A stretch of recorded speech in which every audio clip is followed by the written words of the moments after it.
It's really eerie here. I feel as if I'm in a strange world. リュークリチャレンジ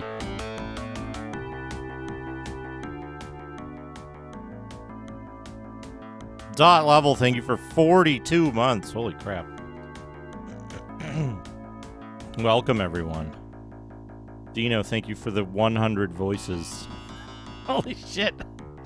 All of Dino's points gone. Welcome, everyone. Welcome. Hello. Hello. We're going to a little bit of Digimag already. Thank you, Duke. That's fine. That's okay. Start with some magazine fun. He attacked the demon. You're so generous with the voices, Dino. So generous. If I hit this to auto. Yeah, then it'll fuck up the white balance, and then I can set this back down to like 6. There we go. There we go. Attacked. Now I'm only a little bit oblivion. Hope everyone's having a lovely day today.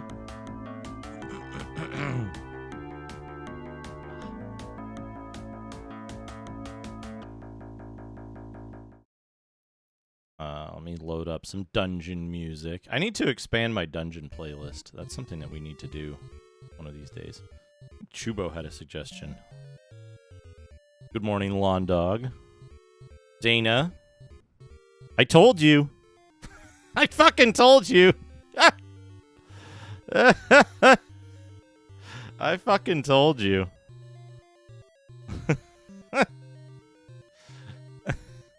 Hey, BNU. Who's all here? Who's all here? Dana, Marmot,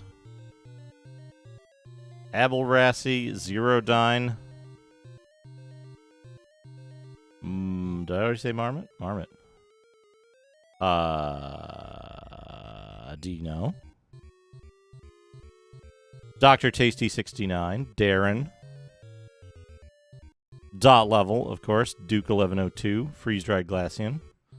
Bevork, Lawn Dog, Dana, again. VTM Wesley, BNU, Jillax. What the Farios? Oh, is that the... A Nobel one, holy shit. Who won the Nobel Prize for open source? Jeez. Alright, a little bit of Digimag.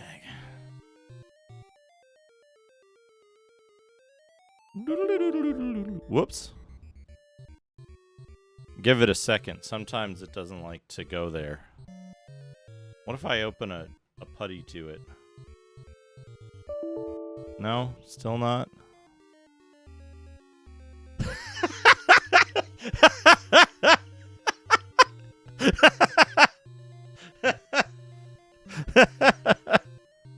I just read it. That's how my brain works. If one letter goes in at a time. I don't know, Pasta Imperfect. Yeah, Buffy is, they're a bunch of fucking scumbags. Jeez. Hey, CarTube. There we go. Now it's resolving the library. Mags. What do we got for Mags? I kind of want to do a Nintendo Power.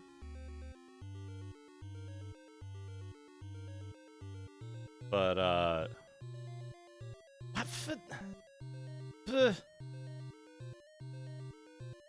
tell me what mags I've got and when.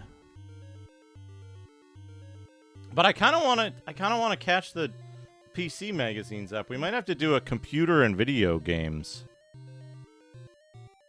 Oh, or a Team Sega newsletter. That's the one. That's what we'll do. We'll do a Team Sega newsletter. What one were we up to? We're up to issue 3, so we need issue 4.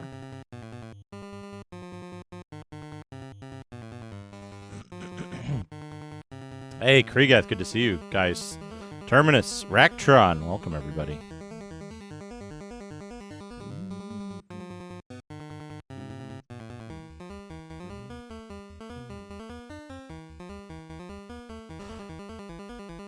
Okay, so what was the thing I needed to do with these?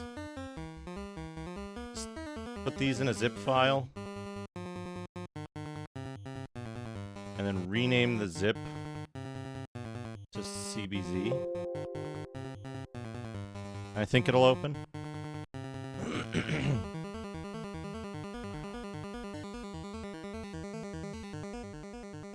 Good music. Oh! Good news, folks. I took the time last night to figure out what I needed to do to disassemble my 3.5-inch disk drive and make it safe to use to dump disks. And it turns out it's really easy to disassemble it enough to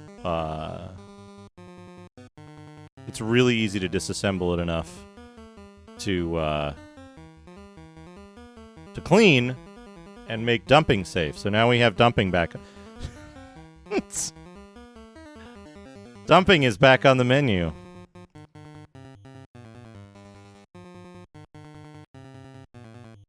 Hey, a whiffo.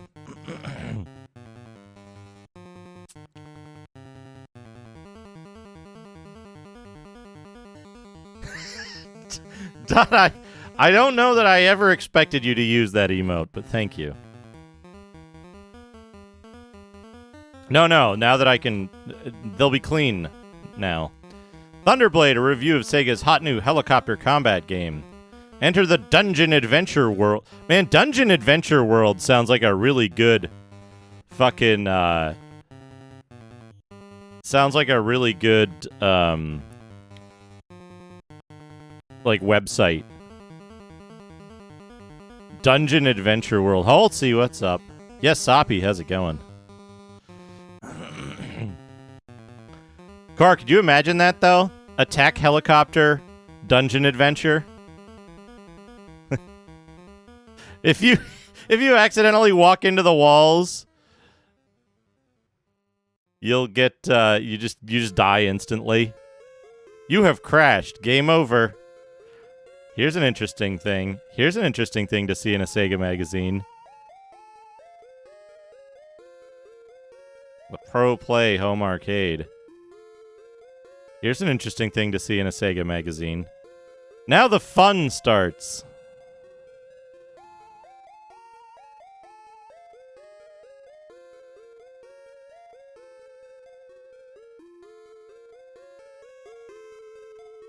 Now the fun starts. He is ready to have fun. In his... What kind of sweater is that? Shirt?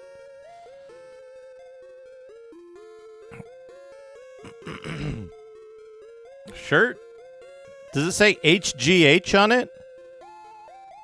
Weird.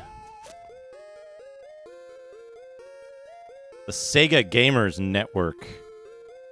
You John Sauer. Sega Team Kahuna.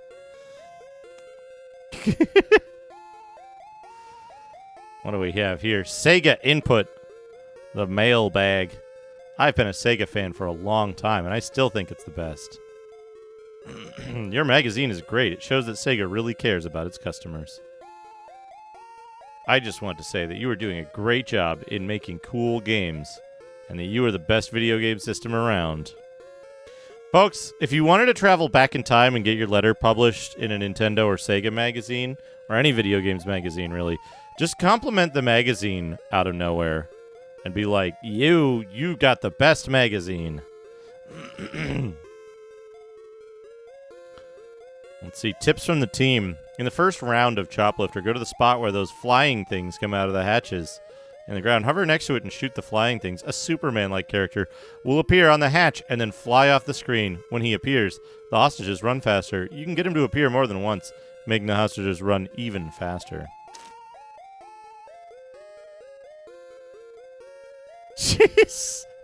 Nemo, that's a... that's a deep cut. In great football, after you select a formation, when the quarterback is to throw the ball, wait about a second or two, then press button number 1 and move the joystick. The quarterback will then run. This is a quarterback sneak. in Gangster Town. At the end of the game, when you die, the cop and your score come on the screen seconds after the cop's hat flies off. If you shoot the hat when it flies off his head, you can continue right where you left off. If you die again, you can't repeat this.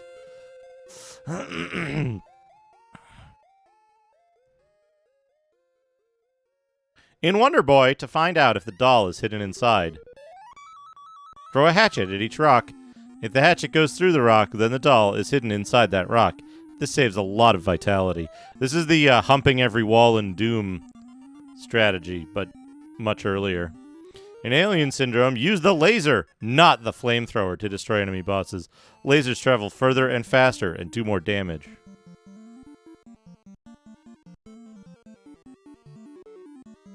Thunderblade, running out of gunships when you're in the caves.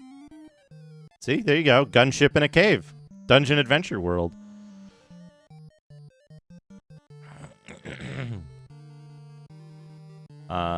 In the city stage, stick to the right side of the screen when the tanks appear. When they fire at you, move up in half-inch movements, then over to the left, then down the left side of the screen. The tanks will shoot at where you were, not where you will be.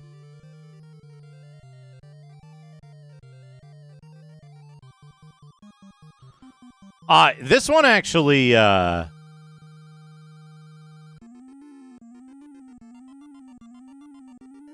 in this one, they actually separate it, right? There's Sega Secrets and Tips from the Team. Tips from the Team is written in Tips. Sega Secrets is stuff that's provided by the magazine. Black Turtle is the nasty helicopter at the end of Mission 2. It's full of fly ninjas. To beat it, shoot or throw 5 times at Black Turtle's nose cone. Then get to the right side of the screen and hit it 3 more times. When Black Turtle comes down, it's toast. Hamish of the Banes. Welcome. Oh, boy. Wonder Boy in Monsterland. There are bags of money hidden all over this game. Here's how to find 2. The first bag is to the left of the first tavern. Pass the door. Go all the way to the left corner and jump up. Instant moolah. Second bag is up to the right of the first shop. Jump up and touch the roof directly over the right end of the shield shop. You'll need lots of bucks to buy equipment in this game. What do you have here? Ask the Sega Master. Can you choose your levels on Space Harrier? You are not able to choose your levels on Space Harrier. The best strategy for getting to the 18th level is to fly in a figure 8 while shooting.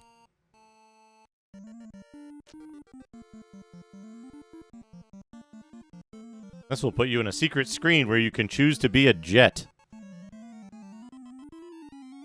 Stage 12 of Afterburner, the missiles from the Bearmax gunships get me every time. Is there a secret to dodging missiles in the 12th stage?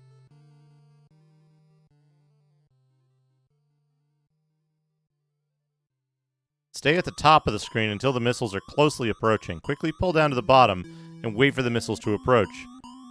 Then fly up to the top. Okay. I'm having trouble getting to the end of Alex Kidd in Miracle World. My problem is that the game isn't very fun, and it's boring, and I lose interest very quickly. You need to run over the boxes in Crag Lake in a certain order to get the crown to appear. If you don't, a ghost will appear instead. How do you get past level 1 in Aztec Adventure? It is impossible. There's no way to do this. Don't continue trying. Alright, what do we got? San Diego is missing. They've stolen the entire city of San Diego.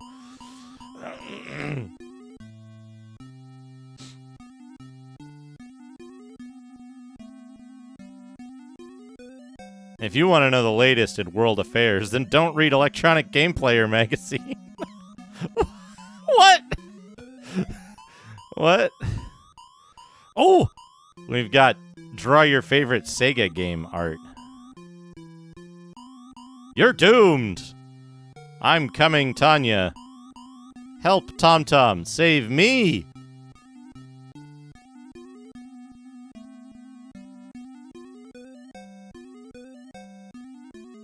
Shinobi. Zillion art. We've got Zillion art.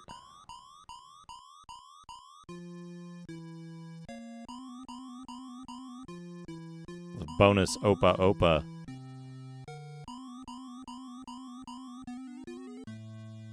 We got Wonder Boy. Hey, Zetsubera.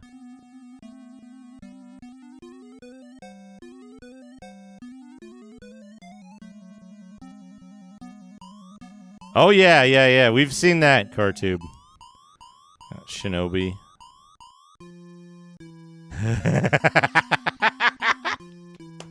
It's perfect. They've done it. They drew Alex Kidd from the cover art in perfect detail. I'm not joking. This is literally just 1-to-1 Alex Kidd from the Alex Kidd cover art.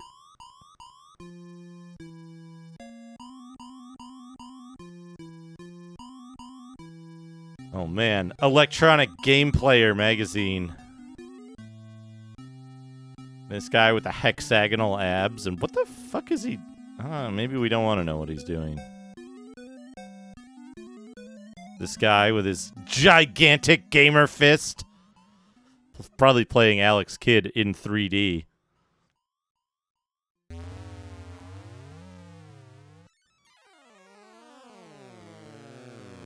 What do we got? We got Thunderblade.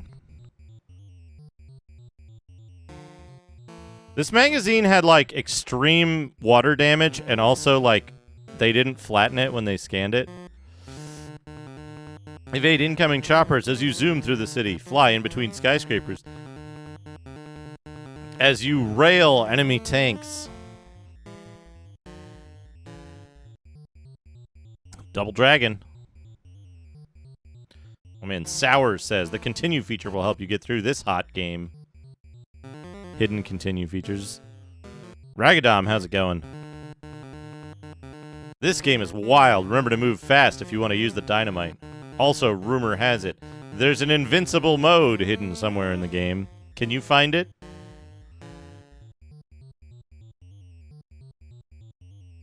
Oh man, Phantasy Star.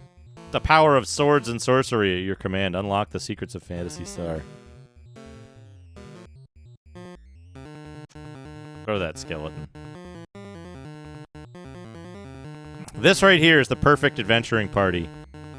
Wizard. Fantastic leading lady. Cat. Eyeball. Bat. Weird skull guy with tusks. Big man and skeleton.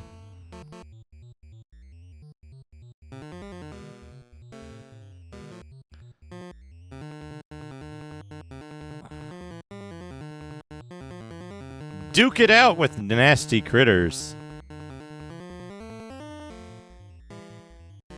Sour says, this game is a 4 mega sensation. The graphics will blow you away. Remember to save often. It'll help you get farther into the game. Faster. Oh man, if you're about to go to the hospital, get healed. Use up your remaining magic points with heal spells first. It's cheaper that way. Do.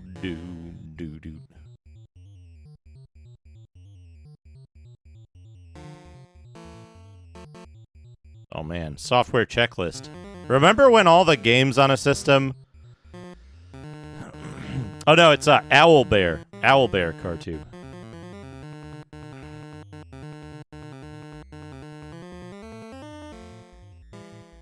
Owlbear, yeah, close though. Remember when all the games for a system you could check off a single list? It's just like you can do with the PS5. Exclusive games anyway. Winter, Poseidon Wars 3D, Crush the Convoy Fleet, R-Type, Reggie Jackson Baseball, Summer Games 1.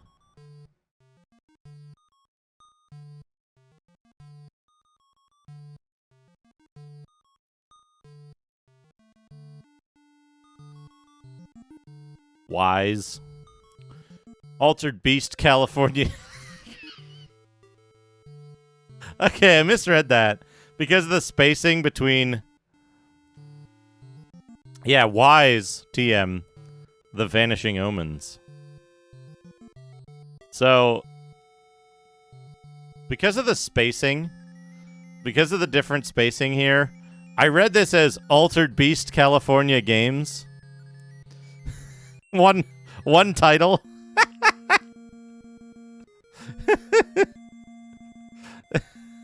Which now I want to see. Oh man, Tech Talk by Steve Hanawa. The Sega Scope 3D.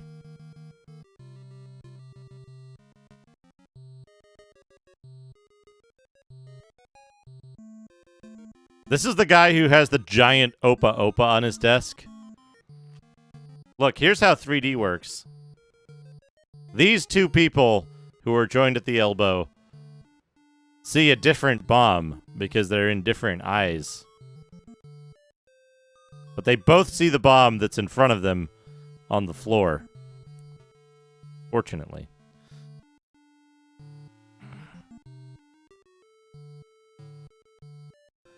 Question. I have a pair of plastic 3D glasses that I got from Epcot Center, and I was wondering if they would work on your 3D games. The common red and blue glasses you describe, which have been around for years, are not compatible with Sega 3D games, since Sega Scope 3D glasses are electrically controlled with shuttered liquid crystals. How can I share the 3D game excitement with my friends? If you have an extra pair of 3D glasses, a friend can see the screen you're playing on by using an accessory called a Y adapter, which is commonly used for stereo headphones, and is available at most electronic supply shops. Insert the Y adapter into the Sega Master Unit in the same place you would normally plug in a single pair of 3D glasses, then plug in 2 pair of glasses into the Y adapter and enjoy twice the fun.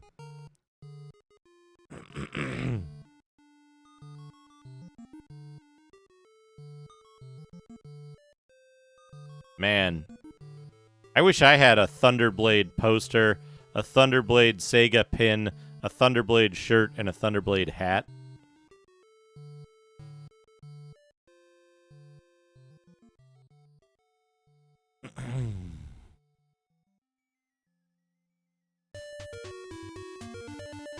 They like to focus on one thing at a time. Yeah, I'll just send this. I'll print this out and send it in.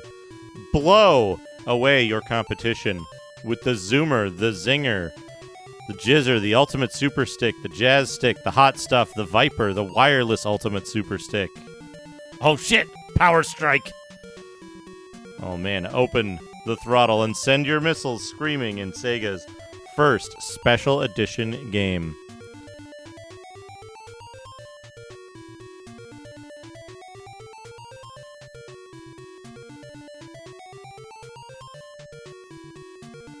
Mutant vegetation creeps over the landscape, taking over buildings, war machines, even people. World's fate is in your hands as you pilot your special attack jet against the evil weeds. Combat is fast and furious, and it's up to you to deliver the Power Strike that will send the creeping rot 6 feet under to never sprout again. Power Strike is Sega's special limited edition game of aerial combat, not available in any store. Can be ordered directly by filling out the order form at the back of this magazine. But hurry! Quantities are limited. Get your copy today. So,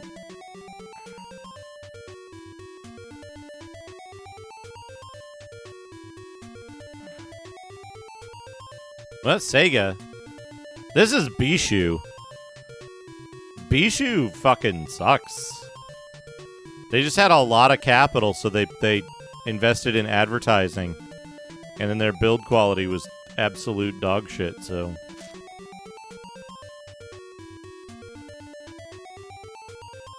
I'm gonna see something.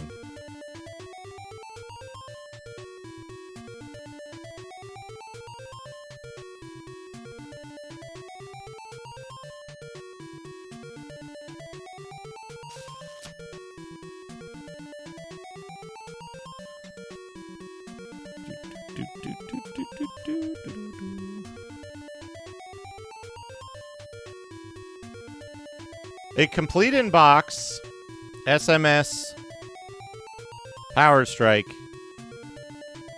sold on December 30th for $270.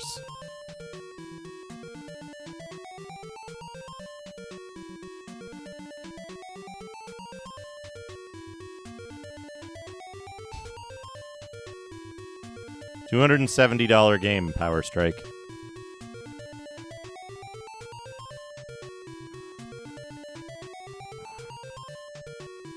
How much were they charging for it at the time? Power Strike game, $30. So let's say in what year is this? 1989? So let's say in 1989, say you ordered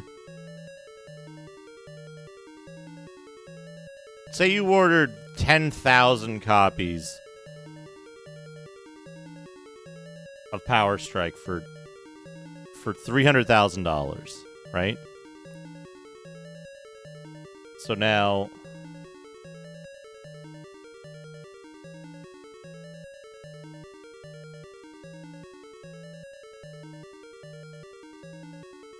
let's see here.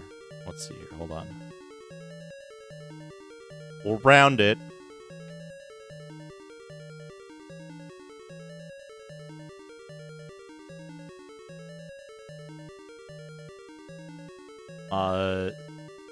So that'd be roughly 700,000. Roughly 700,000 in... You'd make a $2 million profit over 33 years, right?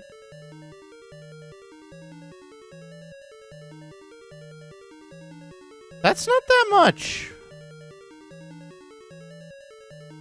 It's not that much. I'm just saying at face value, right? If you bought it at the price listed in the magazine...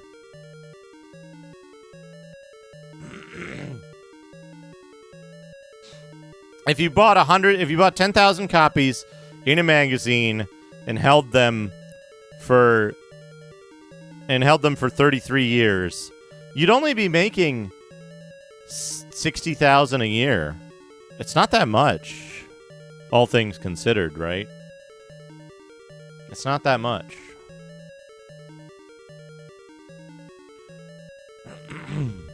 Especially considering, like, there's no reinvestment during that time. So, like, if you got, say you invested your $300,000, pretty much anybody who invested $300,000 in a winning selection in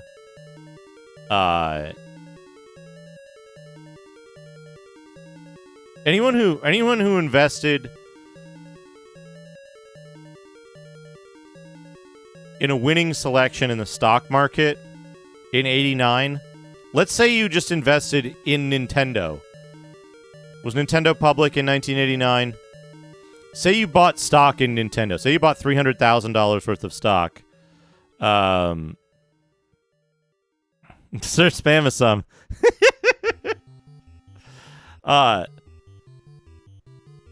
So, right, that's what I'm saying. It's like if you put $300,000 in S&P 500 or something, right? You'd have how much? You'd have millions and millions of dollars now instead of just a little bit over 2 million. A little bit under 2 million. Right? So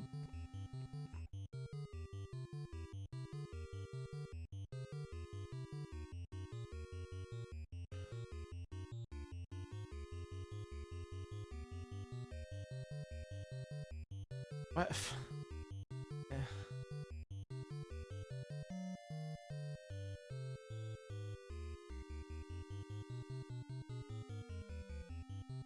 Can you show me?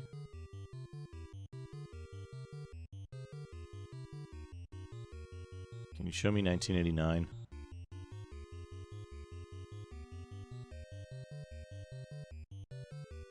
Show me 1989. My God, that's fantastic. December. Retrograde Tom, thank you for the raid. Welcome.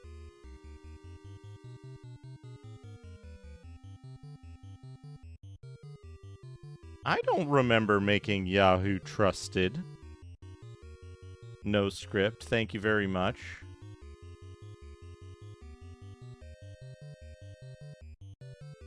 Tom, how's it going? What were you playing today, Tom? I was it more Shadow of the Colossus, or did you finish that? I think I like 70 bits. Oh boy. Rig. Thank you for the 70 bits. Oh, boy. Oh, that's right. Deep Space. Man, my memory is going. I was watching that. I was lurking earlier. And I'm like, it is a mystery what Tom could be If you playing. don't know Duke Donuts, I'll let you know. He was never appointed a Duke and he won't tell us if he likes donuts. I think Sir you're being Spamson, followed. thank you for the 100 bits. What could they want from me? I do like donuts. I just don't eat them very frequently. Smash Foley, thank you for the follow. Oh man, Ewitch W wants to take a dump. We just finished a little bit of Digimag. Duke Donuts donut tier list. It's like cider donuts, Bavarian cream, and then like it gets way more complicated below the top two. So we're gonna do a little something here. S&P 500 would be 1,400. So it's just 14 times, right? Yeah, you'd get way more out of it.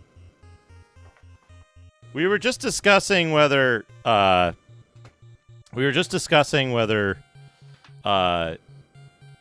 retro game buying at the time would be a sound investment, and S&P 500 turns out to be a better investment. CarTube, I already have. When that came up that Macaw was streaming that, I was like, oh wait, is that game that I think it is? Yeah, it is. Uh-oh. All right. So I have a device here. This device is called a Grease Weasel.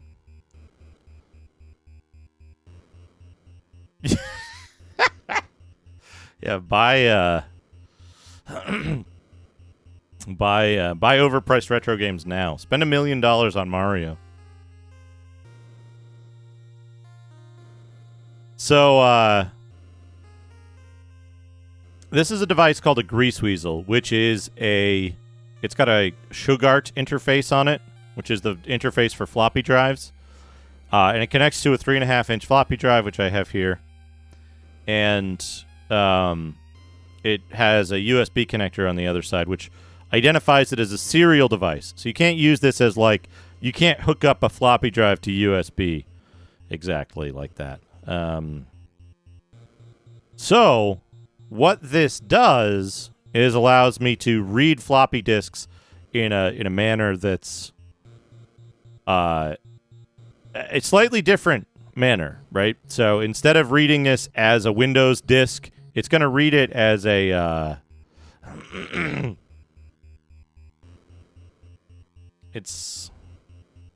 that is the name of the interface. It's the 34 pin or something. 34 pin interface floppy drives use. So anyway, get this hooked up, connects to the computer. Now I need to get a disk. Let me grab a disk.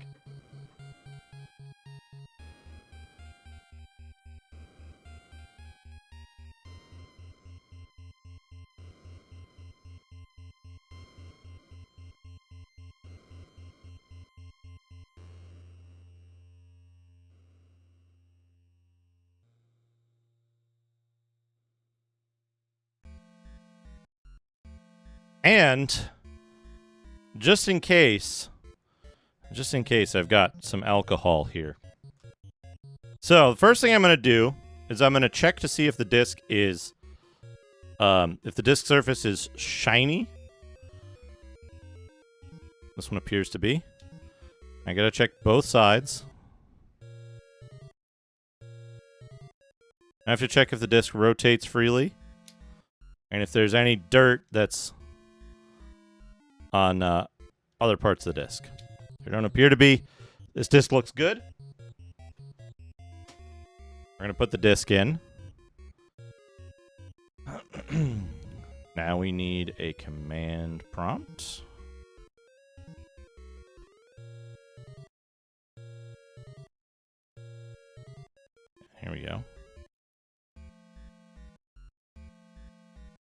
So, let's look at the disk that we're going to be working on.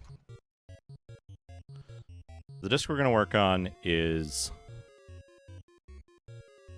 Zone 66, Disk 1 of 2, Missions 1, 2, 3, and 4. Begin A: install or B: install. Depending on whether you've put it in the A hole or the B hole. All right, now, do I have command prompt? I do. Okay. So, let's bring this command prompt up. And what we're going to do is we're going to use the Greaseweasel program. This is an open source. It's an open source. Oops. This is an open source program that is developed by the people who developed this little board. Allows you to read the disk in a number of formats. So, first we're going to do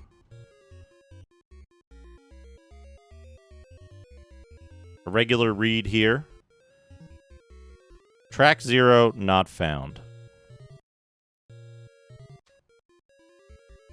Okay. Oh, I know what's gone wrong. I forgot. There we go. I forgot to turn on power to the diskette drive itself. Okay, now we should be able to do it. So it's reading. You see it's missing sectors and kind of failing. I'm going to stop that. Now I'm going to check the disk for streaking.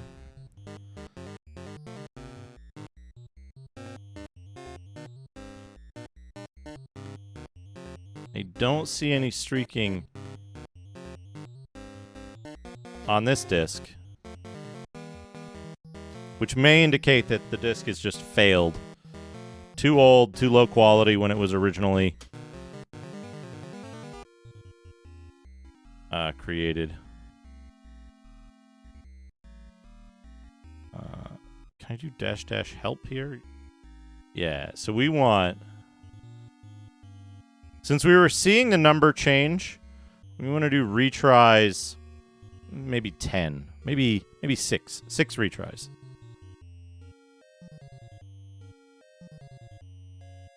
So you see it's down to 1 missing sector. But in this case now the number has gone up. For the second track, or for the third track.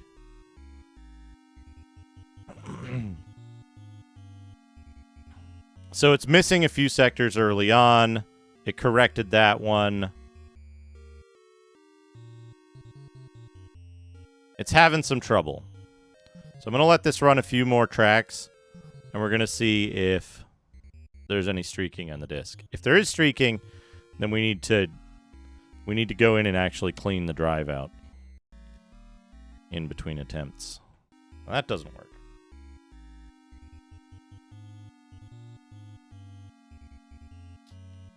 No streaking on that side.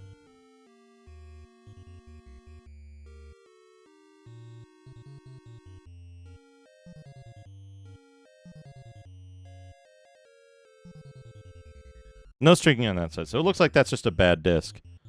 However, I happen to have a second copy of this disk.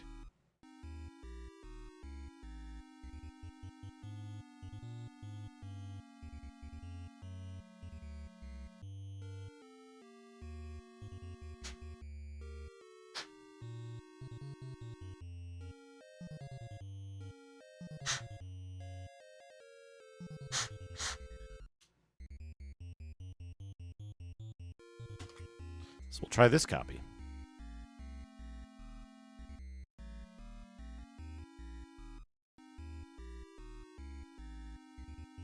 This copy is also not in great shape. At least at the beginning. It might be in better shape later on. We'll see. When it was all over, she attacked the ape herself and assaulted the princess.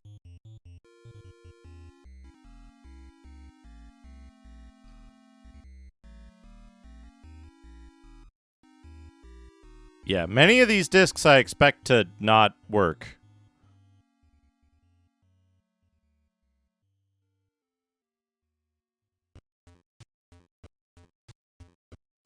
And if they're missing a significant number of sectors, there's not much reason in trying to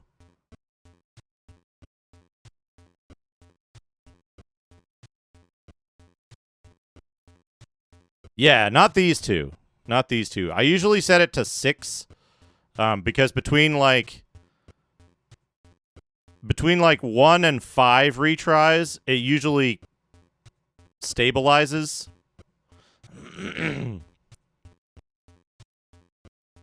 But I think these discs are just like You have Captain Diomedes. kind of they're not in great shape to begin with.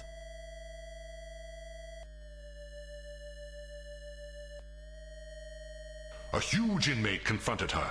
He raged as he attacked. We'll let this one... Yeah, this one is... It's hitting too many... It's hitting too many problems. Not easily, Ness Atlas. There aren't any easy tools for that at the moment. This one's not more broken.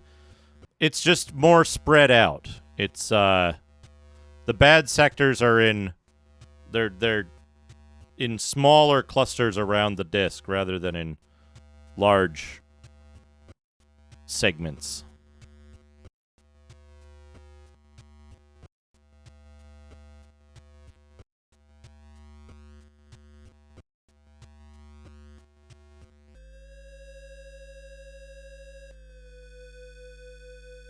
So the big problem is that, like, yes, you could do a like sector by sector disk comparison and choose what to merge if some were bad and some were good. But there isn't a tool that can, I don't know, read the output of these types of files well enough to be able to, like, make that decision. Like, right now, there isn't an easy logging solution for,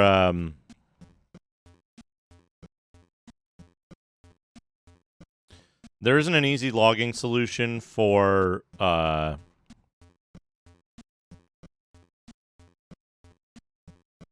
Greaseweasel tools. This is the game Zone 66. It's a Epic Mega Games early published game. It's a top-down flying game.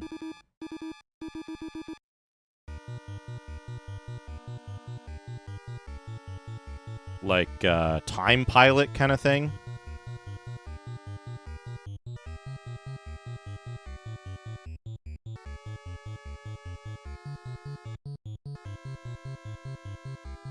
Yeah, see, there's weird stuff that happens there, like on track 63. 63-1.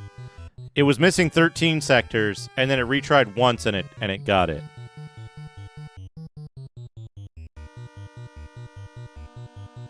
And again, like 11 missing sectors, and it got it.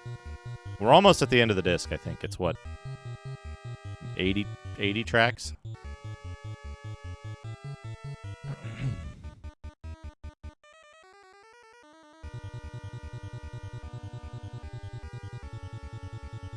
Hey, Karthus, how's it going?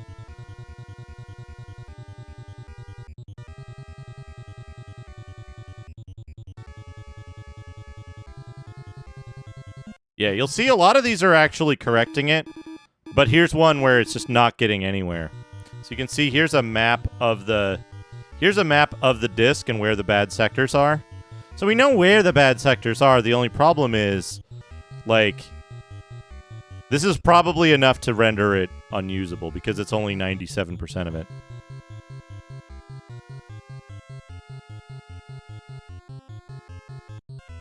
Yeah, Epic Mega Games made ZZT. So then the last part here is I need to check to make sure the drive head is clean. Which still appears to be. So, I don't know. Godot seems not really I haven't seen anybody really put it to the test. But part of that is if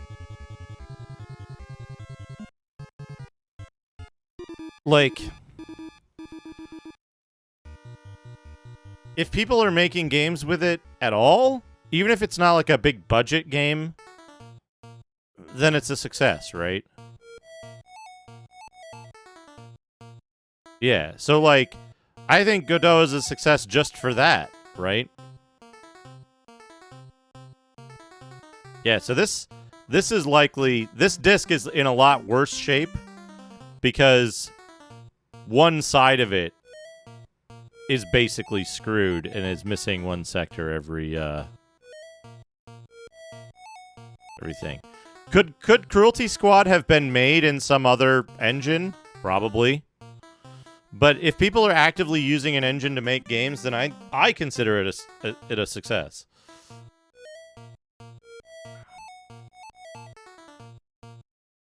Yeah, so this one is not in good shape.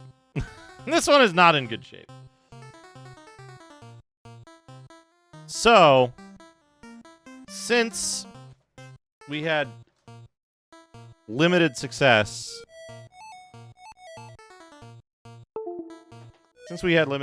with that, what I'm going to do is while we're here,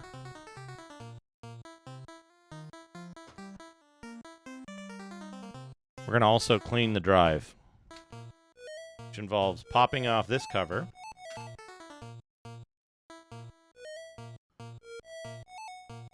Yeah. Zone 66, Area 88, same thing. So we pop off the cover there.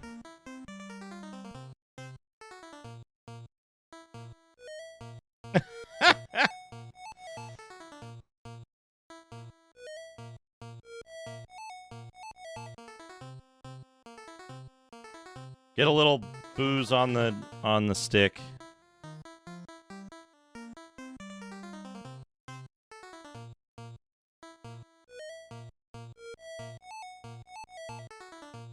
Wipe down the heads.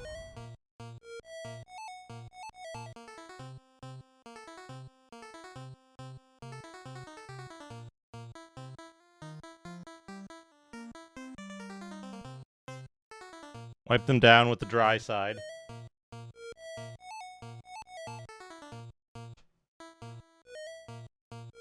And there we go, done it.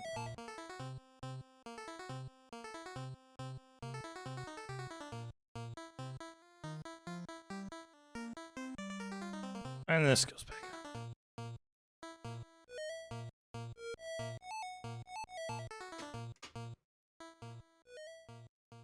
So next time, the drive will be clean. We don't have to worry about cleaning it next time we do a disk dump.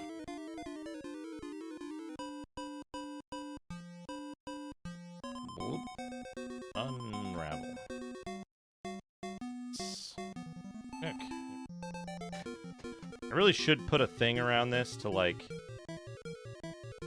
just, like, strap this in like this so the raw electronics aren't hanging out on the table, but fine. Alright.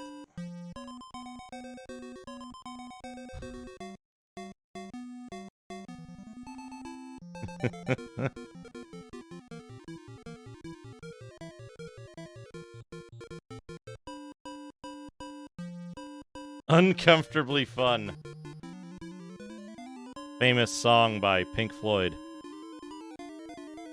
Alright, there we go. Thank you, UHW. taking a dump on the stream. Okay, we don't need this anymore. We don't need these. We don't need this image file.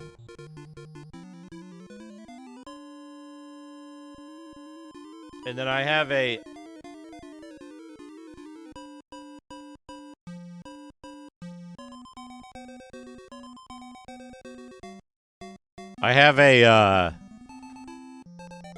Hey, Ralph, how's it going? I have a spreadsheet somewhere here. Do I have...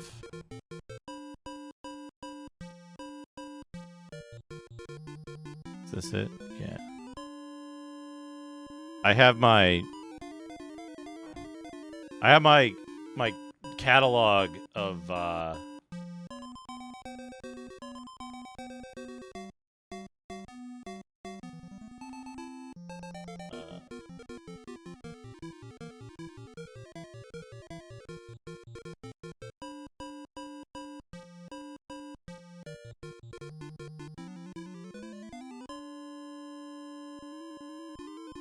She jumped as a cat into an attack stance. number of discs, 2. 3.5 inch. Dump status, bad. Disc 1, bad.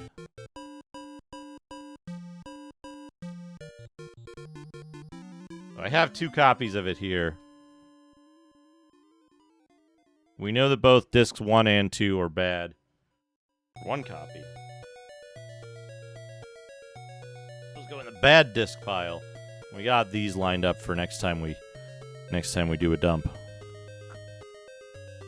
Thank you, UHW.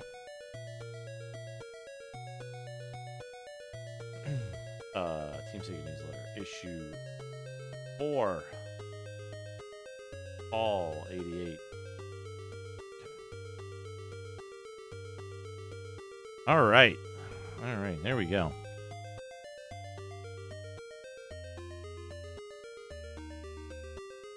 This can get set aside. All right. It's, you know, I meant to take this time to think about what video game to play, and now I haven't the foggiest about what video game I should play an hour into the stream.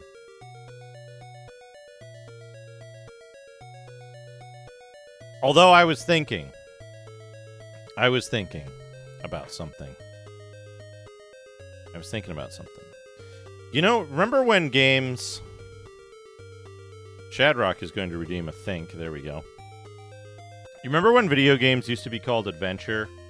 That was the genre, was adventure.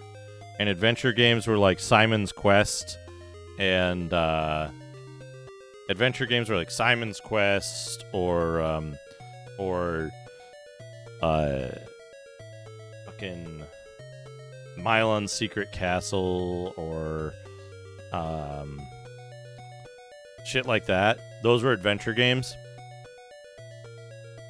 But like not Mario, not Castlevania 1. There was a set of games that were like, it wasn't just platform games, though. Those were action games, right? There was action. Action was like Mario 1, right? And then, action games were like Mario 1. And then, arcade was like Donkey Kong, usually flip screen. And... like certain games that were linear, right? There were linear games that were termed adventure, right? And that's the thing to me is that like I want that kind of adventure. I don't want an action RPG, right? Kid Icarus, there's a good example, right? Kid Icarus is primarily linear levels, linear advancement. There's only the dungeons that have, you know, some non-linearity to them. But those games are all adventures, right? And I want more adventure games. All right, things I need to do. I need to open a new incognito window. I really wish there was a way to set this up, like, specifically. Okay, I need Moby Games game browser.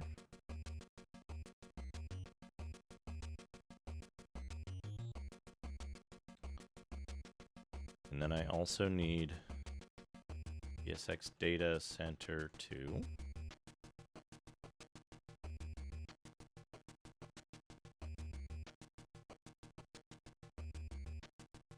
Like, okay, let me I guess I want to phrase this a particular way, right? What I want is I want a sandboxed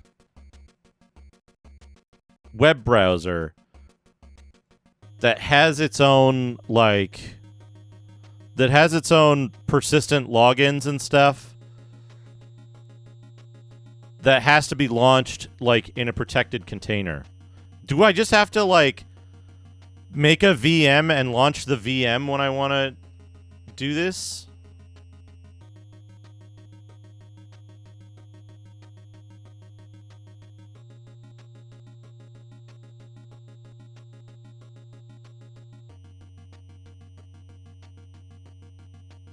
Because I don't see a way to do it with modern, with regular browsers and shit. Okay, here we go. Because what I have to do right now is I have to load up Chrome, right? I have to load up Chrome. I have to load up Chrome. I have to open 2 new incognito windows. Log into my account so that I can edit this spreadsheet. And then load up the other stuff that I need. Which means resetting all the zoom factors and shit like that. What I really want is I want one shortcut that opens up all the browser shit that I need for Think and doesn't have that stuff. I haven't been able to find it. All of them want you to create a profile which is then persistent. Right? They want you to create a profile that then stores persistent information about your activity instead of deleting it on exit, which is what I want. Right? Anyway. NTSCU. Okay, yeah. So we need to go to W, right?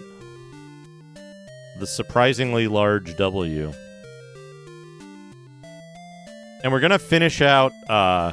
Samson wants not Justin. Thank you, Samson. For not Justin the TTS.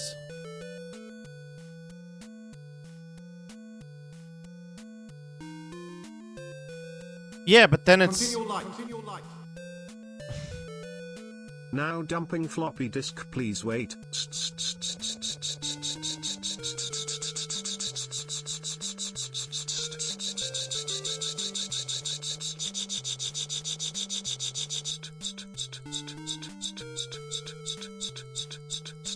Error, floppy is bad. Do you feel better about yourself?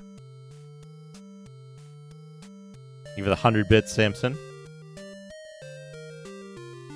Graticus, thank you for the Justin. Thank you for adjusting the TTS. Okay. Shadrocks think. What do we have here?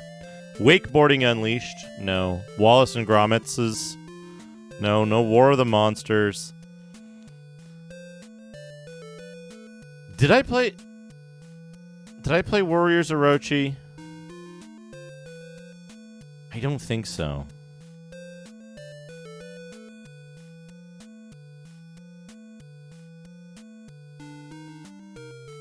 Yeah, I think that's a discussion to have offline, I guess.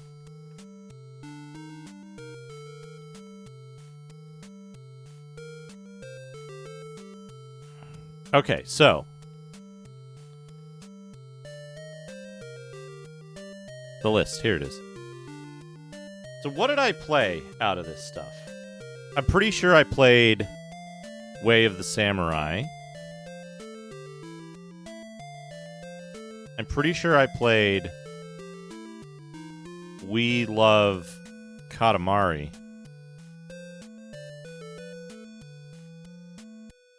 I didn't play either of the Winbacks. I also didn't play any of the Wild Arms after 2. No Winning 11. No Wizardry Tale of the Forsaken Land. They made a Woody Woodpecker game on PlayStation 2. I'd love, by the way, thank you to Retrograde Tom for the Winback raid, for the raid earlier. I always think of Retrograde Tom singing what I call the Winback song when he was playing it. Which the Winback song is just Tom going, Winback, Winback, repeatedly. It's really good.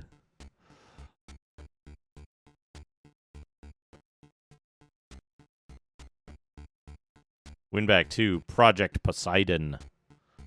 Wipeout Fusion, no. No Without Warning. I don't know what that is. World Destruction League, Thunder Tanks, War Jets. Man, World of Outlaws, Sprint Cars, 2002. Worms 3D. I had already played bad Worms games up to this point, so I was like, doesn't seem like a good place to go. No, it's the song that Tom sings about Winback, which is literally just the word Winback. Wrath Unleashed. It's what happens when you played Final Fantasy Jack. WWE. I didn't play any of the WWE games. No, I must have played one of them. Because I made a dude who just did the Shining Wizard and nothing else, and I don't know what game it was. But it was definitely on PlayStation 2. We'll write down WWE. One of them. It had a character creator. It let you edit your guy and all of their moves. Like, all of their moves. Oh, man. Either somebody else in the house or somewhere nearby is cooking something with cumin. It smells so good. It's making me want tacos. Anyway, X Squad, X-Men, X-Men 2, X-Men Legends 2.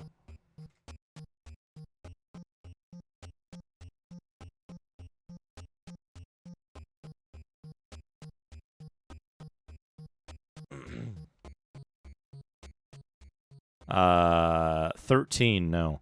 I'm going to put this down because the game isn't really interactive.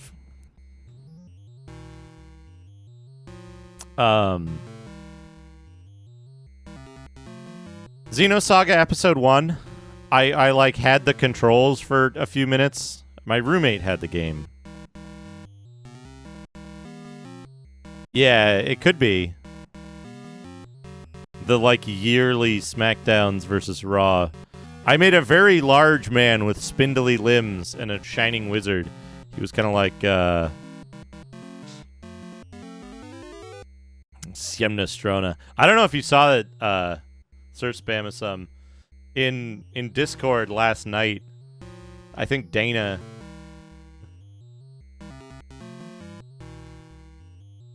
Where was it? Yeah, Dana says, Polish sci-fi horror game on Amiga sounds pretty great. My immediate reaction is, oh, is he playing that? Lol. Oh no.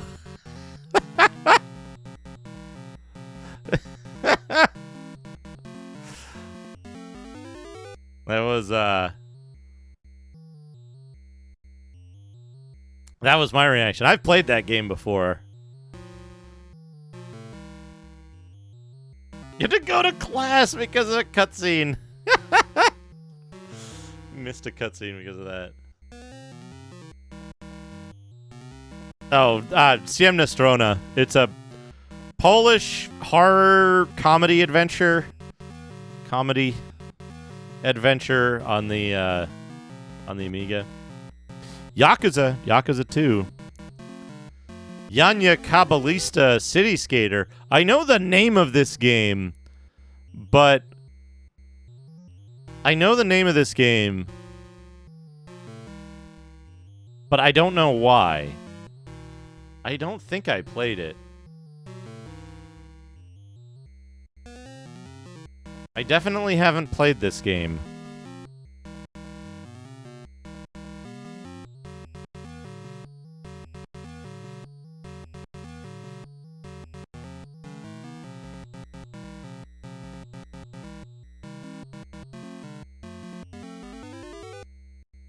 So, I played a bunch of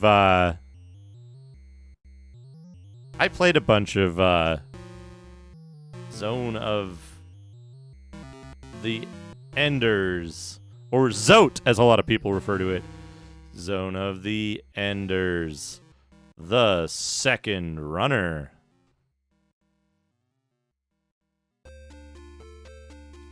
So, I played Ciemna Strona a little bit when I was messing around with Amiga stuff. And I made a conscious choice not to stream it. I was like, well, you know,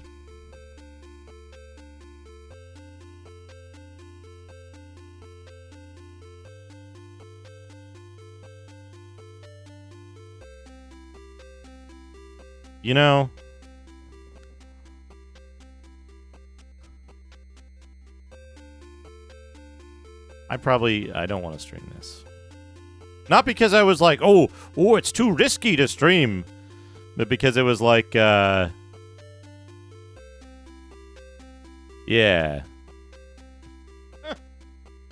We'll be doing Xbox next. We'll have some interesting fake games. Although, oddly enough, hey, Killer Miller, is Germs Narawareta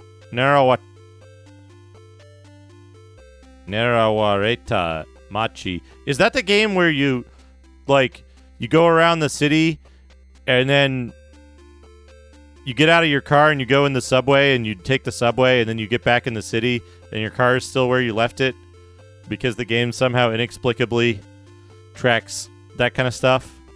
That game looks sick as hell. Not sorry about the pun, but it does. I don't recall the cover art. I've just played the game, but it looks very, very cool. In terms of like the fact that it was like a persistent open world that you could just walk around in, and there was all kinds of like weird stuff in it, and it remembered like where your car was and what was going on in the different zones. 70 Bootblacking bits. didn't give it the 70 boy. bits.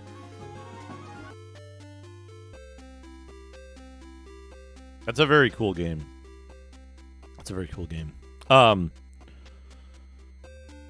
There was something I was gonna do that reminded me of something. Oh, right.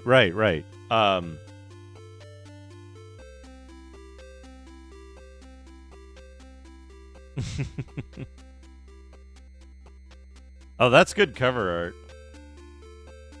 That's excellent cover art.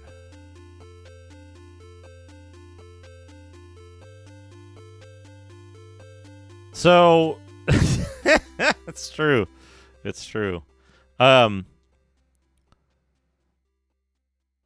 Yeah, just take your car onto the subway train. Then you'll know where it is, obviously.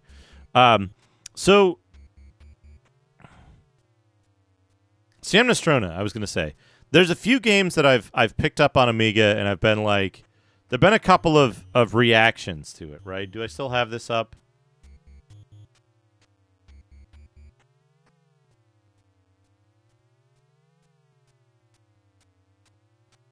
Chrome 2. No, Chrome 1. So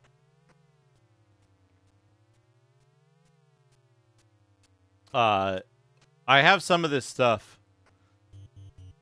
Like this. Like this. Enemy Tempest of Violence. Has a note on it. If Mac doesn't finish it first. Lol, he did.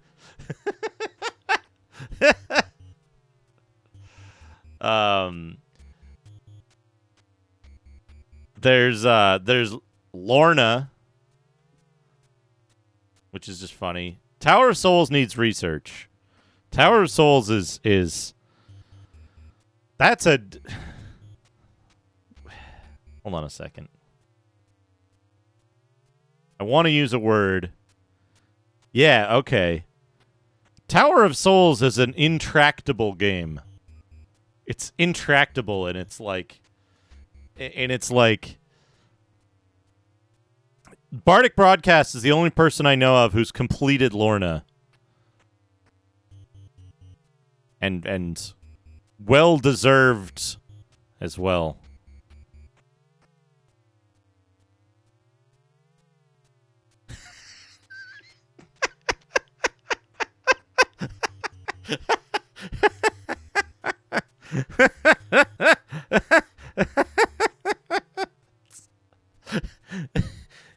If you ever, by the way, this is a public document. There's a link to this. I gotta talk to somebody about how to recreate this outside of Google's ecosystem.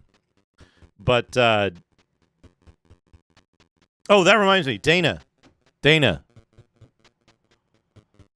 Macaw VOD doc needs to be moved. Because that's tied to this account too, which is gonna this account is gonna disappear.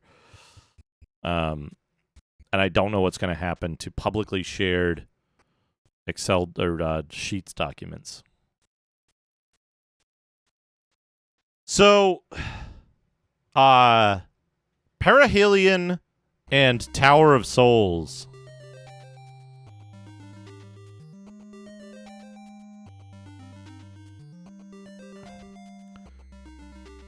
I just don't want a 7,600% cost increase on my Google services, Samson.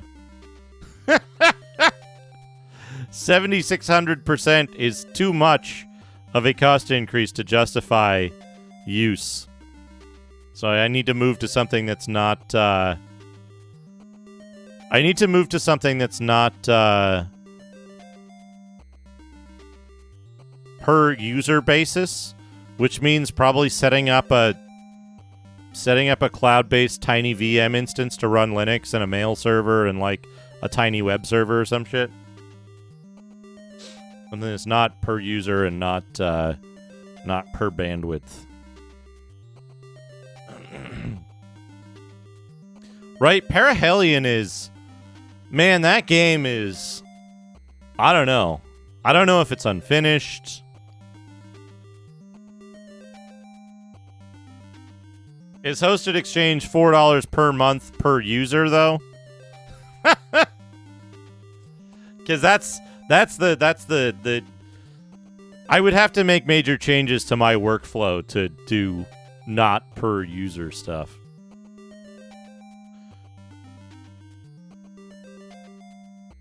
Yeah. That wouldn't work for me. Or I would have to make major changes to all of the workflow that I do around what the use cases are for that. And I would kind of prefer to have like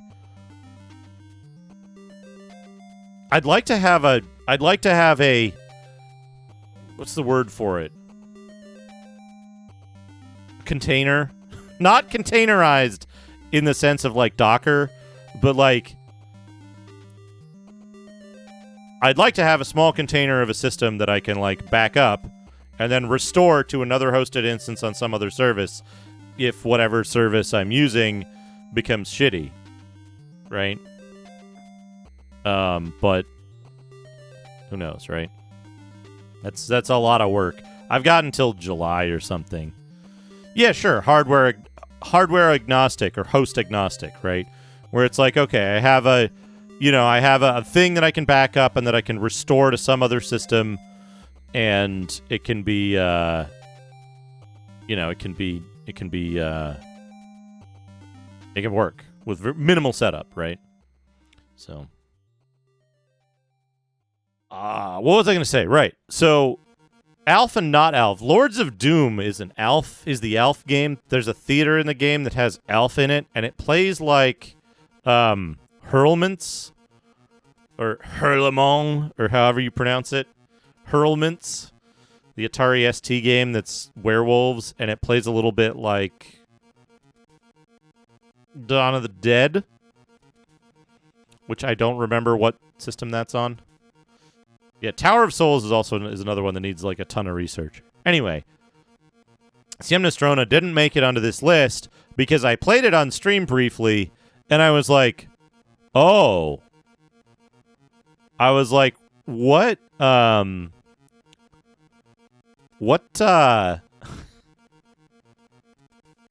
was like, what do you suppose this game gets up to later? And it was like, oh, it's actually kind of fucked up. It's like, this is like a game that I don't want to be associated with. I don't want my channel to be associated with this game, so I'm not going to stream it. Also, the fact that, like, I can't fucking read it. So, anyway. Video games. I want to play good games. And against my better judgment, I'm in the back of my brain, I'm still like, what if I just pulled up a map and went and played that stupid Castlevania game?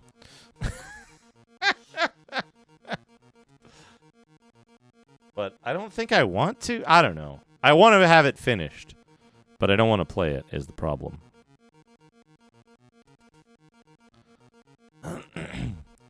I don't think Macaw knew what he was getting into when he started that.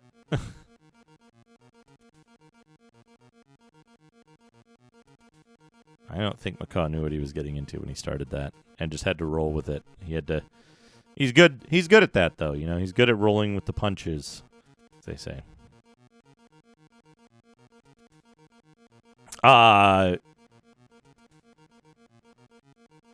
But yeah. So, like, what video games to play? I've been thinking about adventure games, right? Right.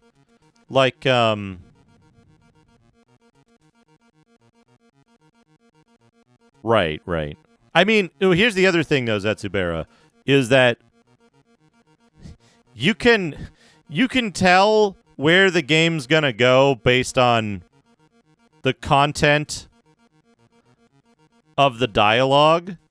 You can tell that the game's gonna go places based on how the dialogue is written if you actually understand it. And I had a conversation with a couple of people at the time after I had streamed a little bit of it, and I was like, I don't know, it seems kind of interesting. And they were like, I was like, what do you mean? And they're like, I was like, have you like seen the ending of it or something? Have you seen the rest of it? And they're like, no. It's how the game is written. It looks like it's going to get into some real nasty shit. And I was like, oh, okay.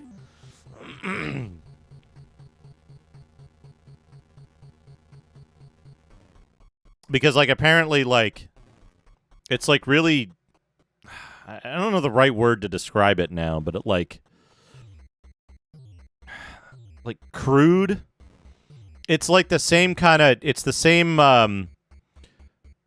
crass. Yeah. So, but it's the same vein of... To me, this is my... Like I say, my naive impression of this. That it's the same... It's the same direction of humor that a bunch of, like, edgy Finnish MS-DOS games go for. That, like, if you don't understand it, you're like, oh, whoa, this is weird. And then if you can actually read it, you're like, oh, no, actually, this is kind of fucked up and, like, bad. So, I've fortunately had guidance on the finish side of things to avoid too much of that. Not Frank, like, we were, okay, so if anyone was around Mr. Radon's chat last night, we're having this discussion about hidden gems. Franco is one of those games that, like, not hidden gem, but it's a footnote game that a ton of people in specific circles know really well. Everybody talks about Franco in certain circles of retro Twitch, right? Everybody talks about Franco. So everybody's heard of it. Everyone knows Franco. It's a fucking meme, right? But what that means about Franco, one way or another, right? It's an Amiga game.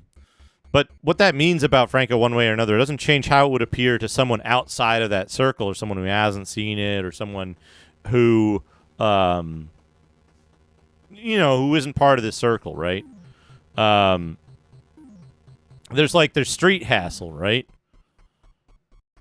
Which, the Polish version of Street Hassle is a really good example of that, right? The ways in which it's messed up. But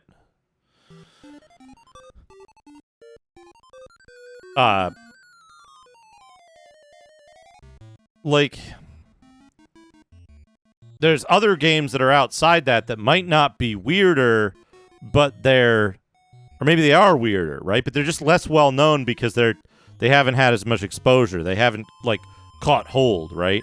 Or people haven't streamed them, like Leo the Barbary, right?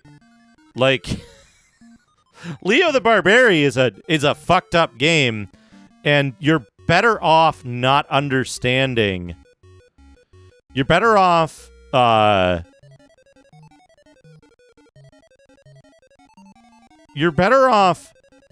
not understanding the text in Leo the Barbary and being like, oh, hey, there's weird graphics and the music's all fucked up and it's I bet it's a funny game.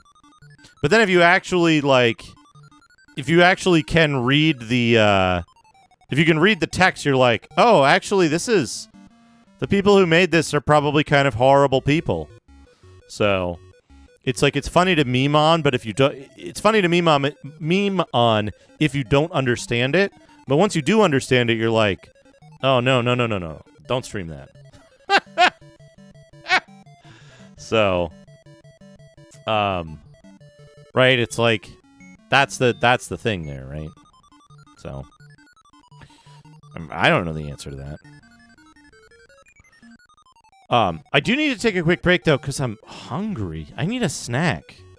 And I left my snack stuff downstairs.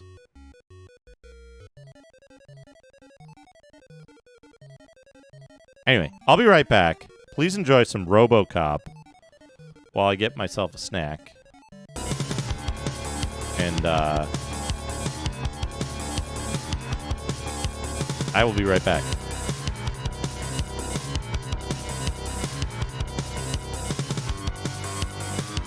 This was a trap. As she neared the man, she attacked. With that, he attacked. Whomever survives shall be declared free of charges in Argos. In a joint battle, Keela was to fight herself. The demon attacked.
everyone. He was accosted by the monstrous ape, Mongo.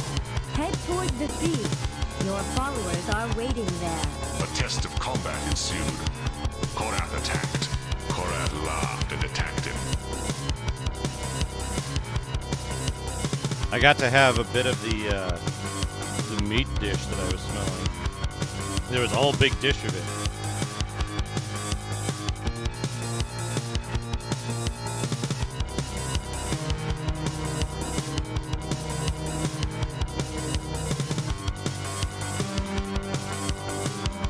Whole big dish of it.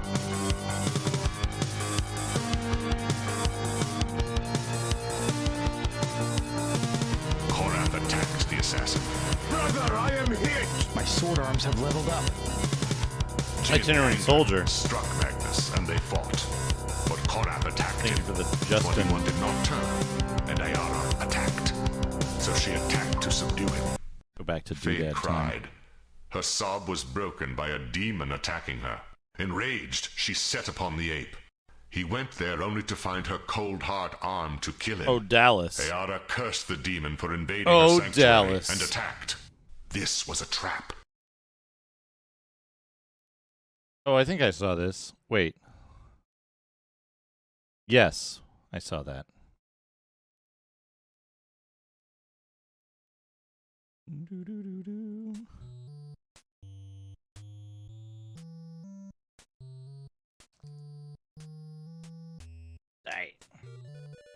So I've been thinking about Amiga stuff a little bit. There's some like kind of unknown Amiga stuff. Not unknown, just not played because it's those games where everyone says, "Ah, that's going to take a whole lot of research."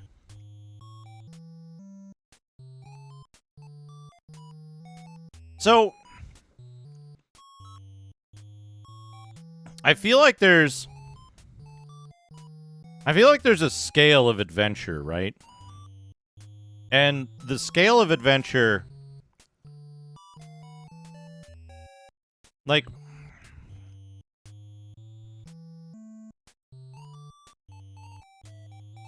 adventure sits somewhere between action and role-playing, right? And I think there's certain attributes of the game that, like, you know what? We could be scientific about this. Hold on a second.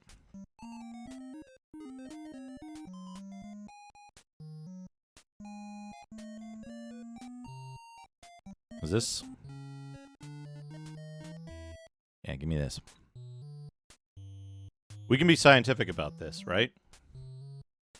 The adventure formula, right? So let's figure this out, right? What are some elements that make a game more adventure-y, right? Non-linear. Shop. Character improvement. What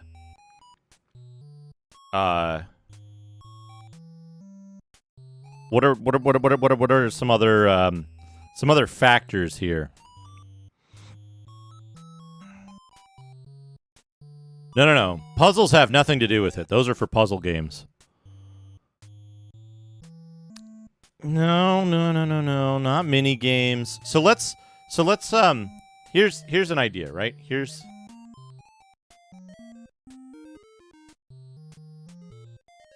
my idea. We take some games, right? We take some games and we assess what they have. We assess what they have in terms of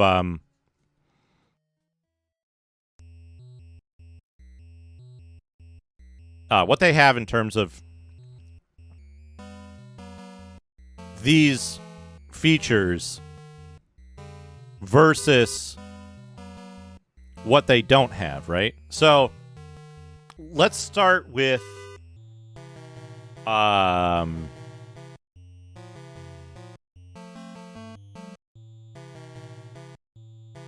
So let's start with one of the best adventure games. Castlevania 2, Simon's Quest. Non-linear? Yes. Has shops? Yes. Character improvement. This is a tough one.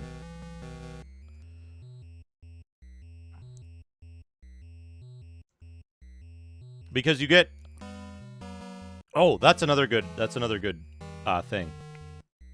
Items. Inventory. Right? Yes. But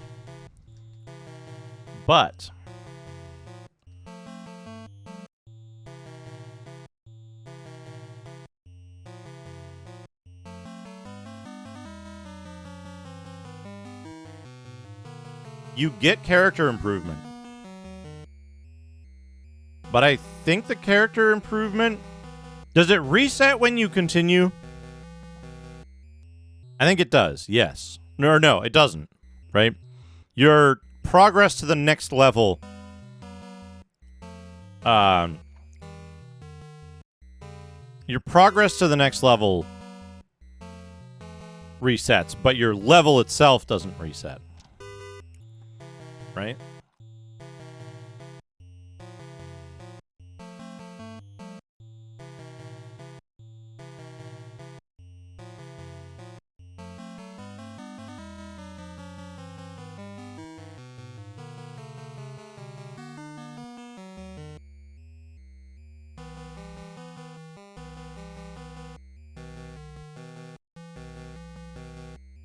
Well, so... Can we think of a game... Right? Let's think of a counterexample, right? Dragon Warrior is also non-linear. It has shops, items, inventory, character improvement, and secrets. What does Simon's Quest have that Dragon Warrior does not? Right?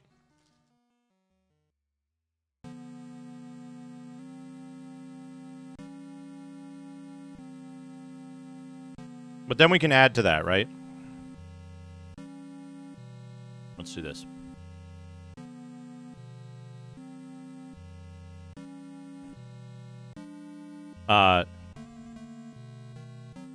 Legend of Zelda. Is it nonlinear? Yes. Does it have shops? Yes. Does it have items inventory? Yes. Character improvement? Yes. Via the hearts. Secrets? Yes. Action combat? Yes.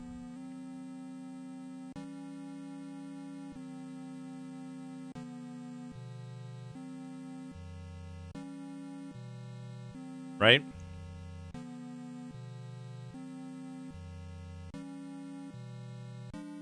What's a game that has all of this stuff but isn't an adventure? Can we come up with something?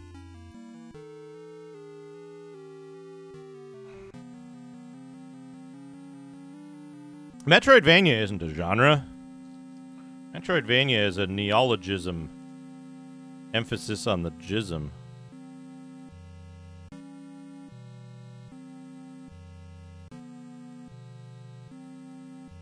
Hold on. Hold on.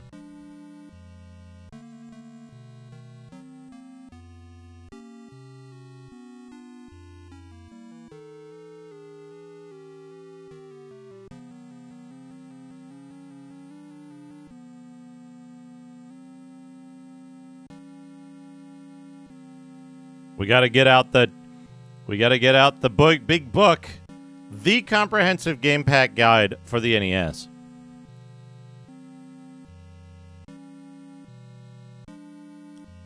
There's the power meter, the title, the category color code. Sports, family, Rob, education brain, light gun, arcade classics, adventure RPG, power pad, and action. These are all sports games. We don't care about those. We don't care about family or Rob or education brain. Adventures of Lolo, by the way. Education brain game.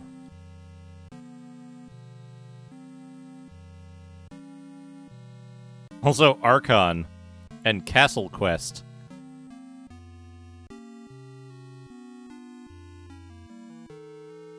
What do I get Castle Quest confused with? What's the one where you go with the tower toppler or something? What's that one called? Like an arcade. So we know what arcade is. Arcade is arcade games. Literally. Here we go. Here we go, though. Castellian. Yeah. Castellian. I get Castle Quest and Castellian confused for some reason. Okay. Here we go. So, the Battle of Olympus. Right? If we add this. If we add Battle of Olympus, right?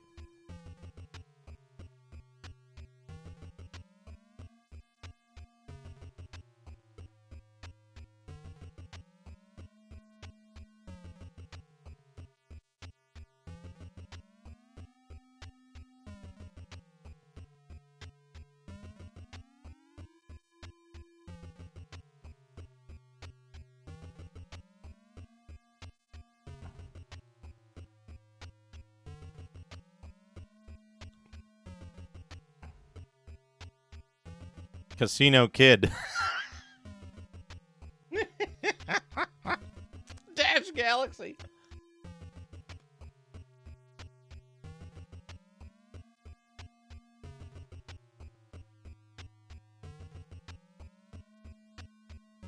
However,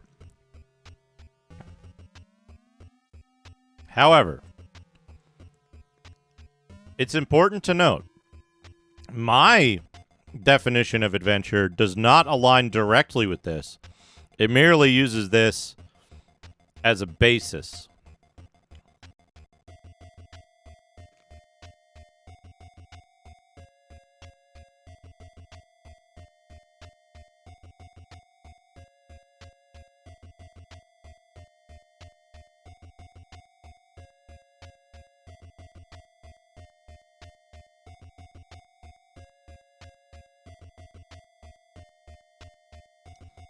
You see, though, Rambo is an adventure.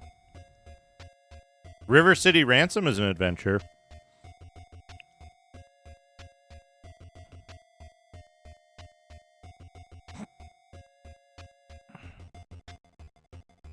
Super Mario Brothers.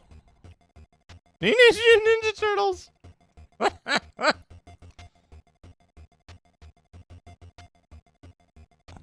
So, of these, though, right?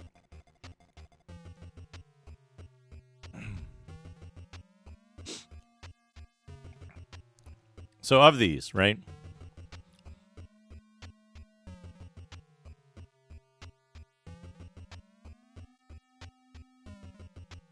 So, check this out. What I'm gonna do is I'm gonna go through here, and I'm gonna put the games that I think are adventures in here. Whether I like them or not, I'm gonna put the games that I think are adventures in here, and then we can compare.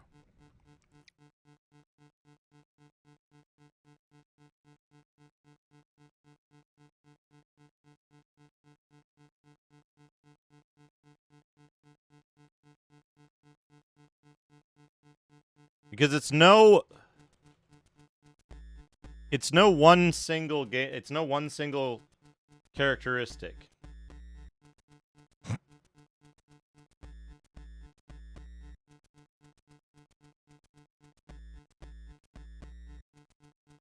Right?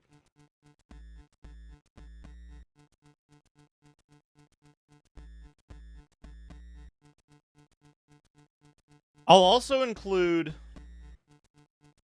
counter picks, which I don't believe are adventure games, though they are included in this list.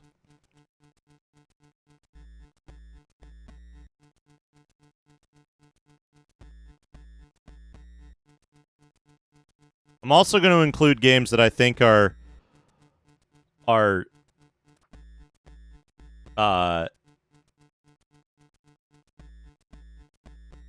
yeah.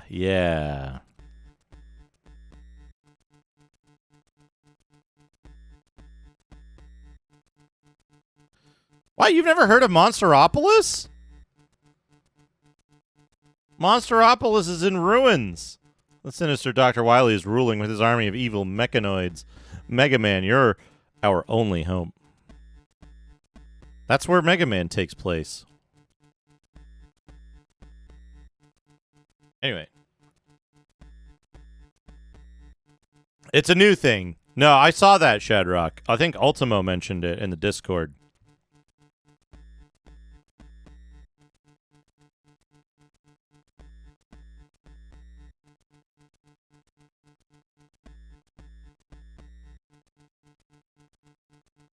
I'm curious how it will work. Hopefully it's not another opportunity for Twitch to say, we're taking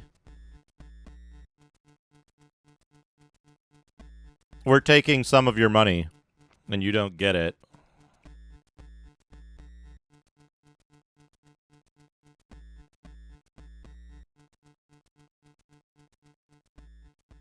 Didn't Mega Man 2 also mention Monsteropolis?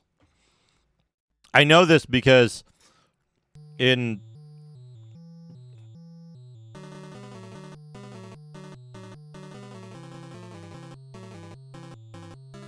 the Megas song, in the Megas song for Airman, the subtitle is The Annihilation of Monsteropolis.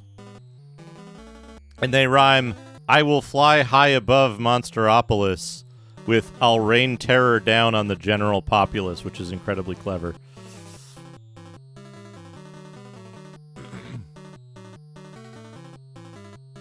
In ruins. R and Emily. Anyway, I'm almost done here.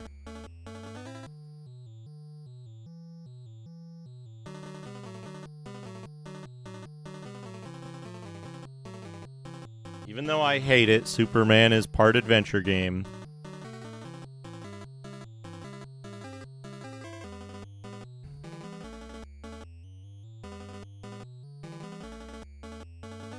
Willow!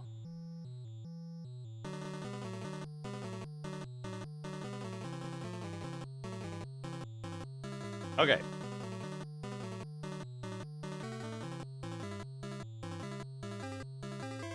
Okay, now.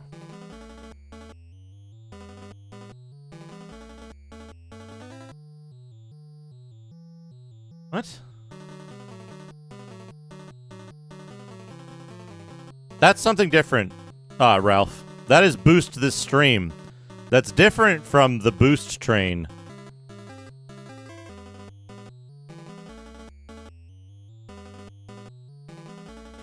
So Boost This Stream was something that I thought was abandoned, but apparently it isn't.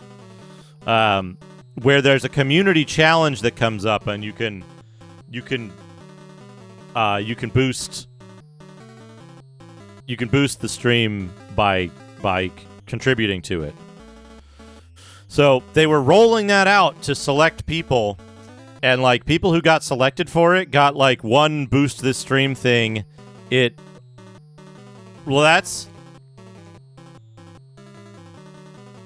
also debuted paid boosts since they stopped like doing the community challenge boost with channel points thing. They also debuted paid boosts, which are separate from the boost train, and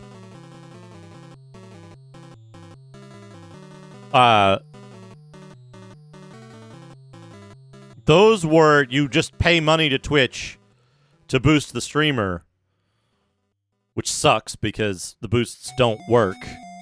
Boosts do not work. Now the new thing, Boost Train, there's no information available about it online that I can find. It's only been disseminated via email, and it doesn't make a lot of sense, and it's worrying. Pittsburgh is in ruins. Okay, so check this out, right?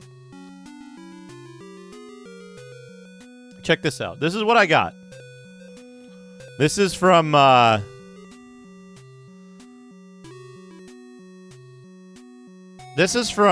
funny thing is that only people who pay a lot benefit from it. If you pay a little, you don't win a little. You get nothing. and doing stuff that you don't pay for is vastly more valuable than doing that. It's so stupid. Anyway, enough of that. Enough of that. We're talking about adventure games here, right? So, Clash at Demon Head. It's non-linear. It has shops. It has items in inventory. I don't remember if it has character improvement. It does have secrets. It does have action combat. I don't remember. I don't remember about character improvement. Deadly Towers. Non-linear. Shops. Items in inventory. Character improvement. Yes. Secrets. Action combat. Non-linear shops. Yes. I don't remember. Yes. Yes. Consumable equipment. I don't think there's any actual character improvement. Does it have... Does Clash at Demon Head have, like, does your health score get bigger? I don't remember that point, but that's okay. We can leave some question marks there, right? Non-linear, yes. Yes, it is non-linear, technically. This is yes with an asterisk. You get more health. Okay, then I think...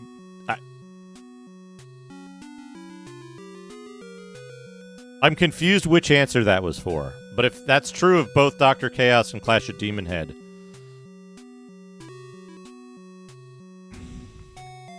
This is also yes with an asterisk. Are there secrets in Phazanadu? I don't know how to answer this. I don't know how to answer this. I don't think there are. I don't think there's anything in Phazanadu that isn't like...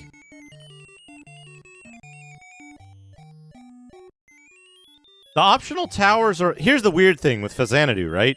The optional towers are all clearly visible and findable. The stuff that,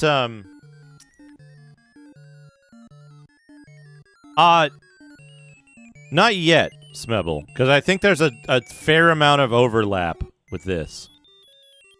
So, all the optional towers are clearly findable and visible. You don't have to do anything weird to get them. And all the stuff that you do have to do weird stuff to get is like, is explicitly, like, mentioned by townspeople or by people that you talk to as, like, the place you have to go. Like, going into the sky to get the fountain that you need to progress, right?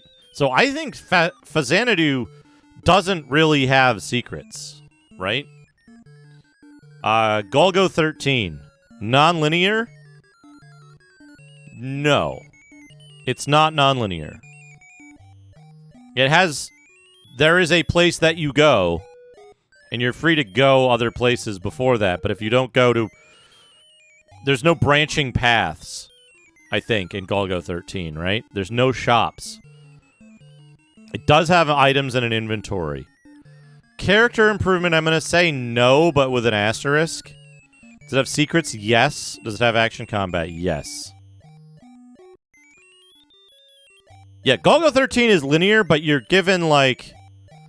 They say, go to XYZ station, and then they just dump you in the city, right? And then you're allowed to wander around. That should have an asterisk. You're allowed to wander around and not go where you're supposed to, but the game doesn't progress unless you go to the specific spot you're meant to go. Goonies 2, non-linear, yes. Does it have shops? No. Items in inventory, yes. Character improvement, I don't remember. I don't remember if you get more... Do you get more health for rescuing the Goonies?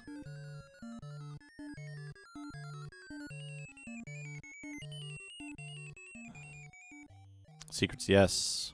Action combat, yes. You do get more health. Okay. Guardian Legend. Non-linear, yes.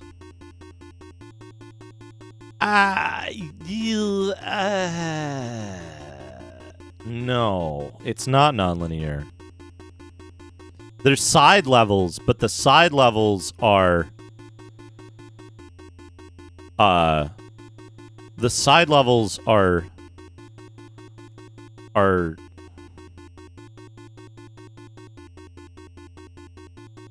Oh, you know what else we need to put on here? Dialogue. Right? Dialogue. And, friendly NPCs. Yes. Yes.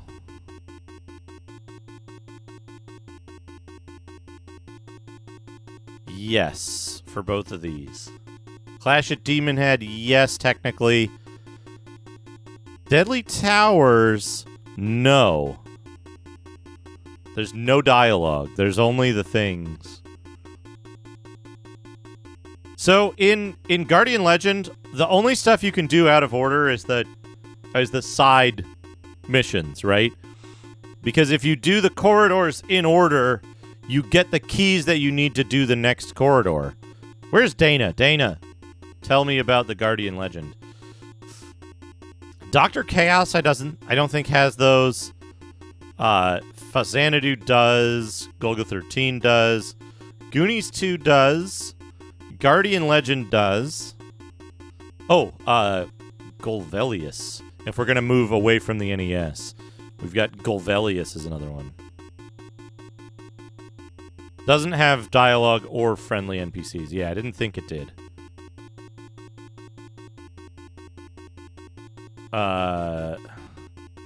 No. Yes. Yes. No?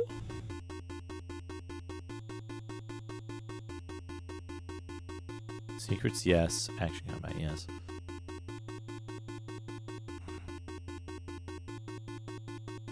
Kid Icarus, non-linear, no. Shops, yes. Items in inventory, yes. Character improvement, yes. Secrets, no.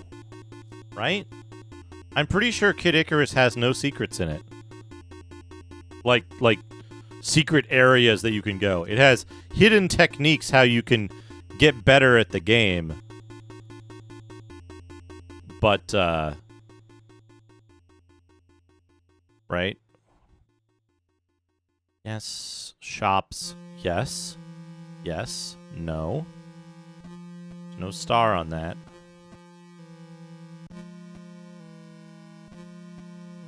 Yes. Oops, all secrets. Dialogue and friendly NPCs. No. Well,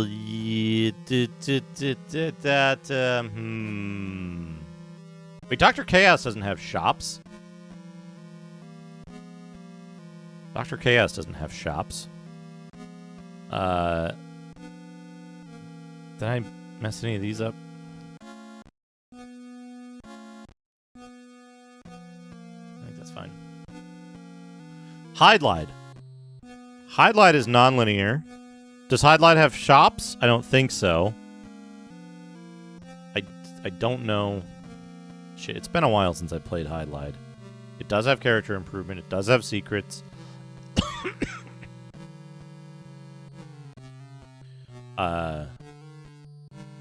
We'll move this if we need to.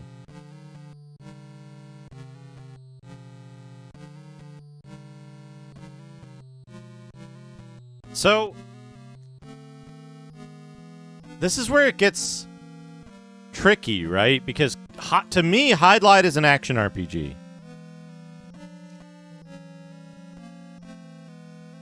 But what separates Hydlide?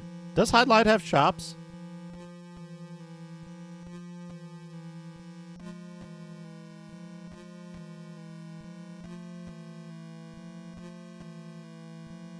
It has XP.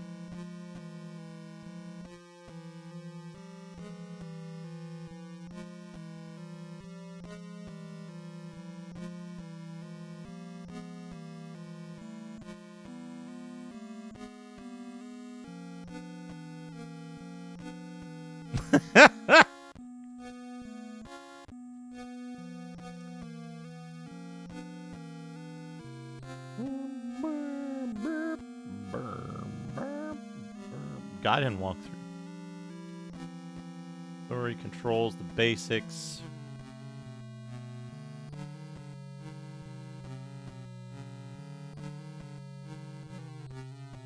Controls.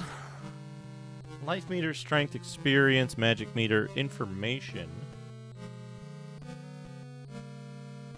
Treasures, magic select, condition. Very good, Reg. Congratulations. Options menu. Beginning. Find the cross. Fight the vampires. Brave sword. Attack power boosted.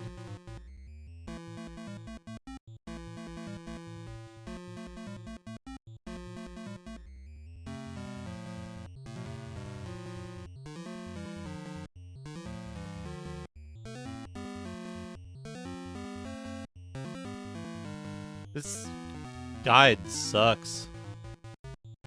It also says treasure chests.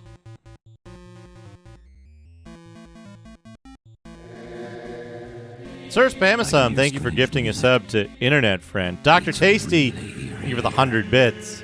I feel as if I'm in a strange world.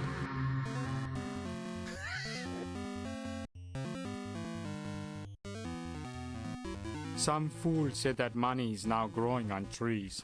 Ha. List of great, must-play adventure games. 1. Dr. Chaos 2. Raccoon, The Death of the Great 3. The Dead of the Lost 4. The Last Dragon 5. The Last Man 6. The Secret of the Dark 7. The Last Wizard of the Living God 8. The Great Book of the Dead 9. The World of the Dragon King 10. The Golden Abyss, The Night of the Fallen and the Black Abyss. The Black Abyss, The Dark Dragon 11. The Bloodthirsty Morph 12. The Death of the Great 13. The Last Night 13. The Final King.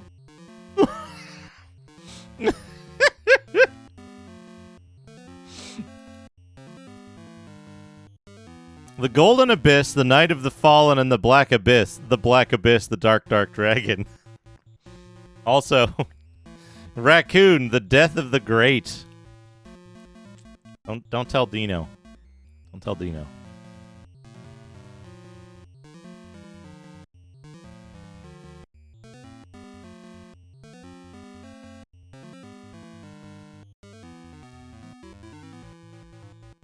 Right, so here's the thing, right? Okay, so Magic of Scheherazade, it's not nonlinear. It has shops, it has items and inventory, it has character improvement, it has secrets, it has action combat, dialogue, and friendly NPCs. Sir Spamasum, gifting us up to Internet Enemy. Thank you, Sir Spamasum.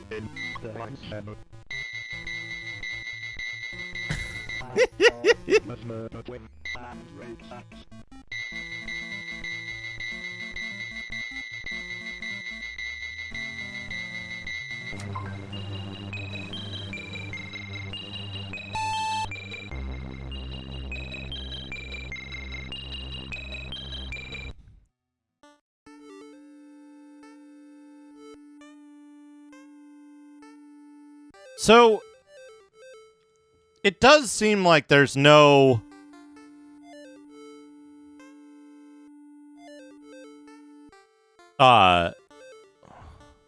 It does seem like there's no consistent... Like, these criteria aren't consistent across adventure games and non-adventure games, right?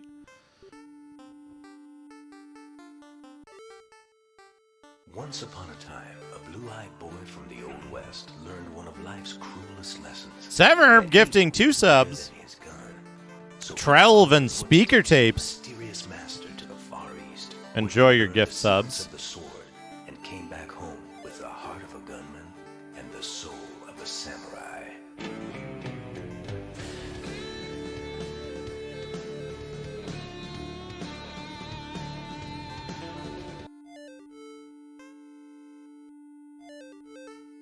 Once upon a time, a blue-eyed boy Oh, man. from the Old West learned Oh, one of man. life's cruelest lessons. Two. That evil was bigger than his gun. So he followed the footsteps of a mysterious master to the Far East. 2 rare alerts in a row. Xkeeper, thank you for the 100 bits. With the heart of a gun. There is a scam train of a already samurai. through level 1. Sir Spamasum, thank you for gifting a sub to Internet Lover.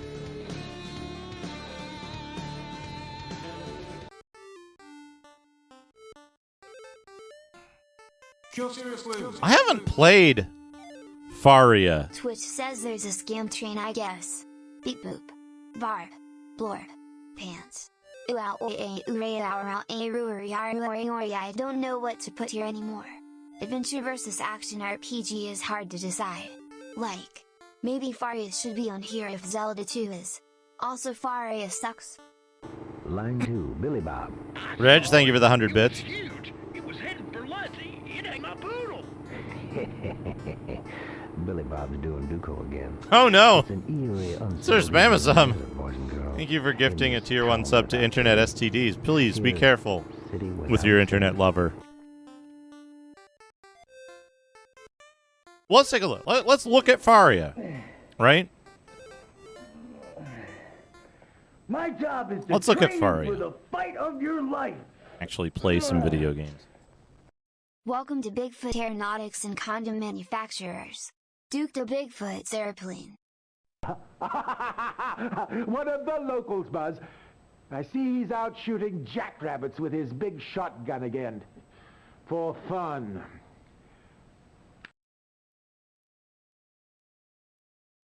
A world of mystery and danger.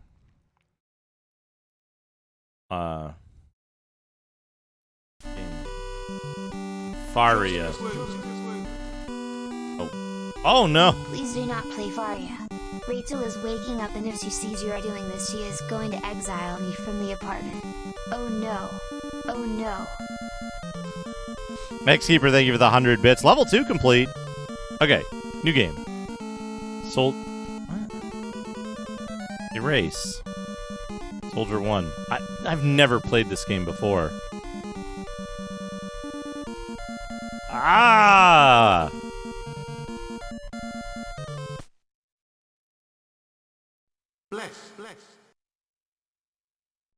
I sent her a screenshot of your stream with this game on, and she replied, "Oh no." Xkeeper, thank you for the 100 bits. Something ominous is in the air. The prophecy must have become a reality. I like his eyes, yeah. A strong rain angrily hit the earth, and a cold wind raged. The spell of the legendary sword was lifted. A few months later,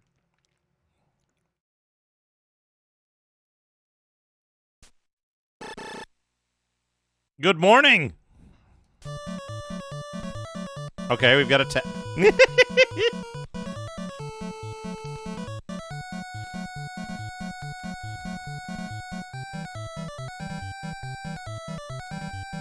Stay in the inn when you want to save the adventure. Okay. Edo is the biggest town in the Kingdom of Faria. Sir Spammers, I'm gifting 3 months of sub to Bastard Baby Jr.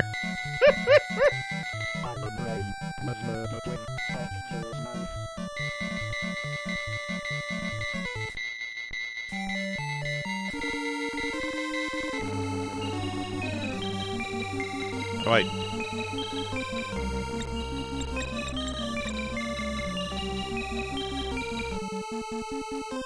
Oh, am I just dead now? Because I forgot to buy any arrows?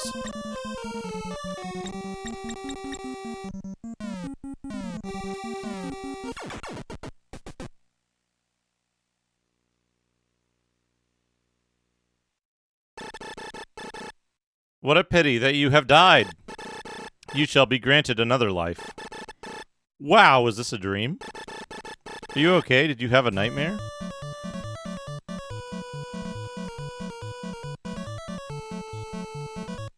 Welcome. Buy a knife.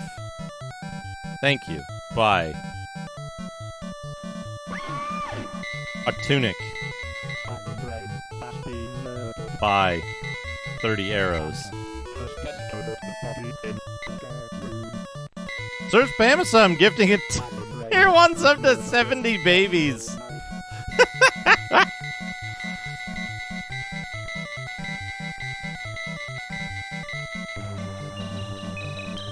Okay, I don't actually have a bow. Okay.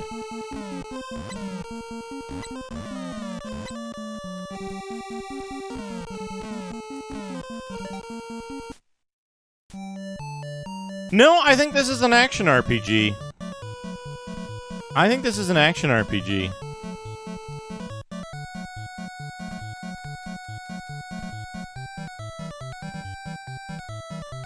Yeah. Look at the size of that guy's brain.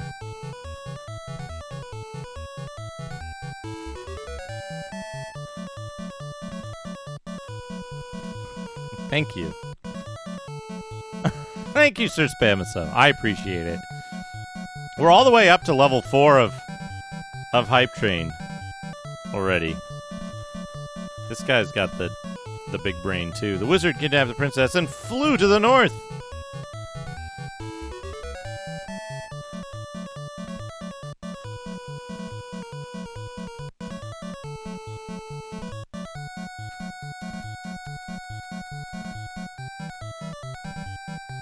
So, okay, so back to Doodad time.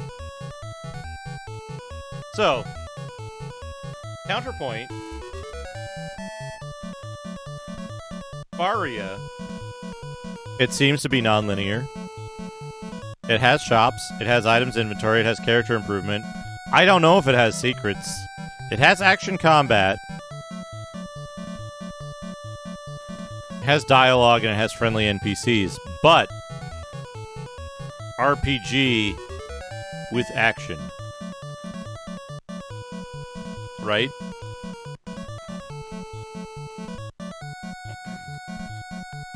Rachel, how's it going? Welcome.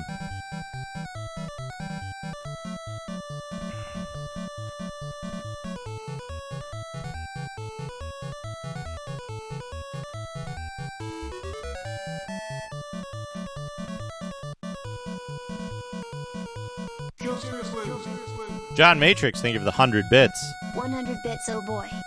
Swifty. Swifty. Thank you, John Matrix.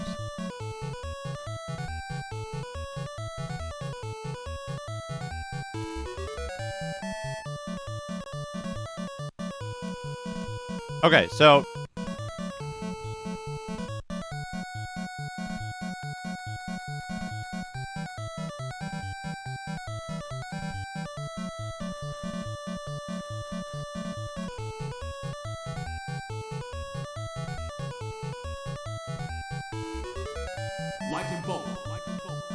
Samson, thank you for the 100 adventures.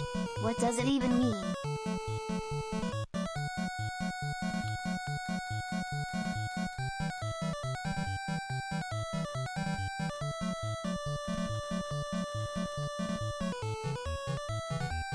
So,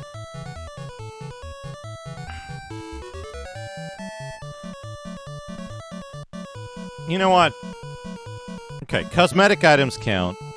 This would be really good Hype Train music. Yes!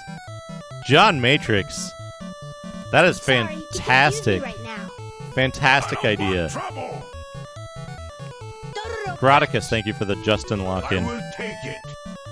Rachel, you might be able to... Sword and attacked. You might have some insight on this. Keela rolled to the side, drawing her sword, and attacked. 21 did not turn, and Ayara attacked. So... Yeah, but you might get copyright. You might get demonetized on YouTube for using writing. Enraged, Ayara attacked.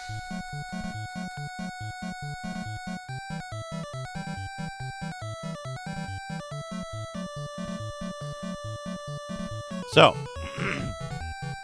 Hype Train success at level 3. 10 subs, 700 bits. Oh boy, thank you so much, everybody.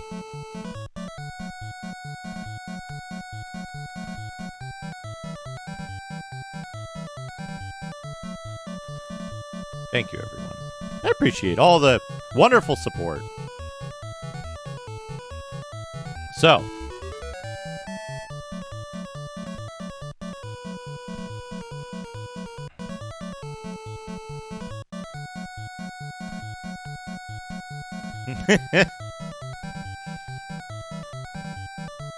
is Rygar non-linear? Yes, sort of. You can go to the wrong areas. Does not have shops. It does have items in inventory. Doesn't have no, it does have character improvement. Tone and last. What am I talking about? Doesn't have secrets. Action combat.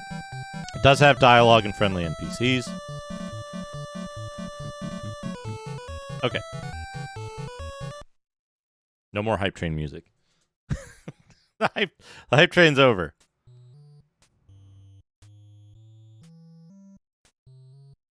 So, okay. So Rachel, I don't know if I heard you were just waking up, but so here's what's going on. I've been thinking about the adventure game, the classical definition of the adventure game from times of console antiquity.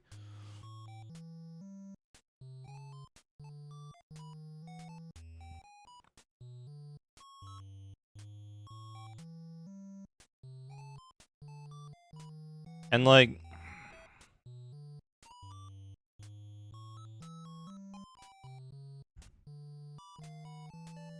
what makes it, what makes the difference between an adventure game and a game that is an action RPG, right? Now we know from our two counter examples, and let's mark these more clearly. We know from our two counter examples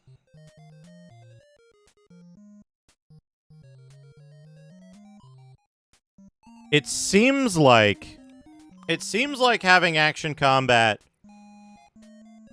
is a necessity. Right? It's a necessity to have action combat for a game to be an adventure game, right? Can we think of an adventure game that doesn't have action combat?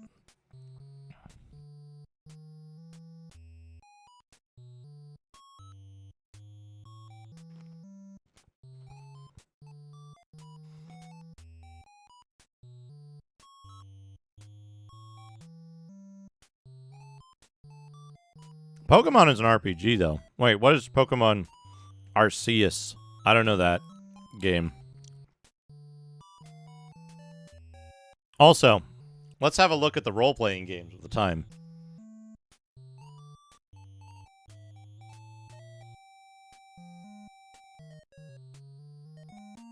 Role-playing game. Clearly, Deja Vu, which was not out at the time yet, would be a role-playing game like Shadowgate.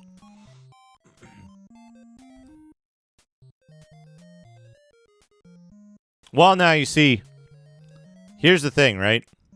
This is what we have so far of a list of games that meet. He snickered and rose to engage Ayara. This is the list of games that, in my opinion, meet the classical adventure definition.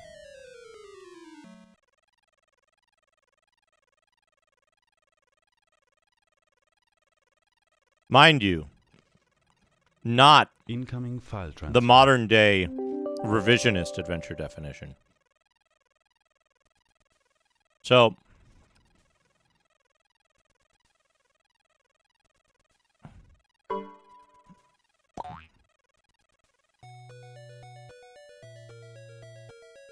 I wanted to play this.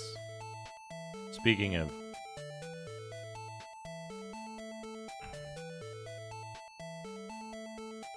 Well, so here's the thing, right? Kid Icarus is not non-linear, but it has shops, items in inventory, character improvement. It also has dialogue and friendly NPCs. So it's not simply an action game, right? To me, at least. So,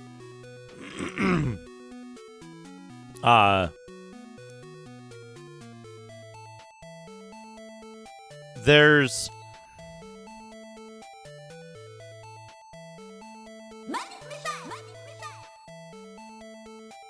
Okay, here's one for you.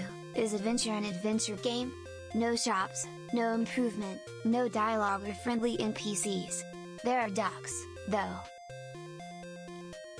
Adventure is not an adventure game. What's funny is, Adventure is also not an adventure game by the modern revisionist.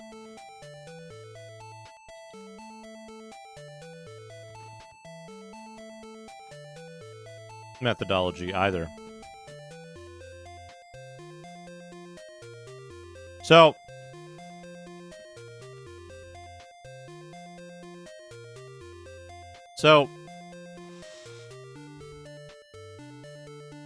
Ghosts and Goblins is not on here. Nor should it be, right? Because Ghosts and Goblins is just an action game. Action game with secrets.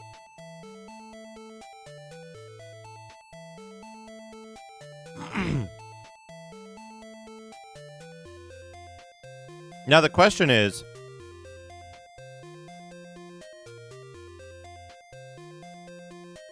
Kadash is an adventure game. It sure is. Let's have a look. Kadash. Is it non-linear? No. Does it have shops? Yes. Items and equipment. Character improvement. Secrets. It has action combat. It has dialogue and friendly NPCs.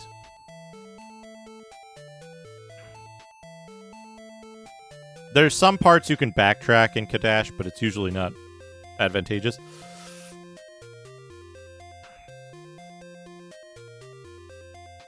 Well, so if we put a counterpoint on here, right? Counter. Ghosts and Goblins. Right? Ghosts and Goblins is an action game. Is it non-linear? No. Does it have shops? No. Does it have items inventory? Yes. Does it have character improvement? No. Does it have secrets? Yes. Does it have action combat? Yes. Does it have dialogue? Not effectively, no. And it has no friendly NPCs. Right? So it meets a majority of these things are false. Bionic Commando, yeah, I think Bionic Commando is a... Did I put it on here? I should have, but I forgot to. Bionic Commando is an adventure game, I think. Is it non-linear? Yeah, sort of. Hey, Top Boss, how's it going? No shops. It does have no shops. It does have items. It does have character improvement. I don't think it has secrets in a reasonable meaning of the word secret. It has action combat. It has dialogue. It has friendly NPCs. Right? But here's the question. Can we come up with an adventure game? Hey, Red Squirrel Muncher. Can we come up with an adventure game like those here that are not marked in yellow? A game of similar feel that could reasonably qualify as an adventure game that doesn't have action combat. Right?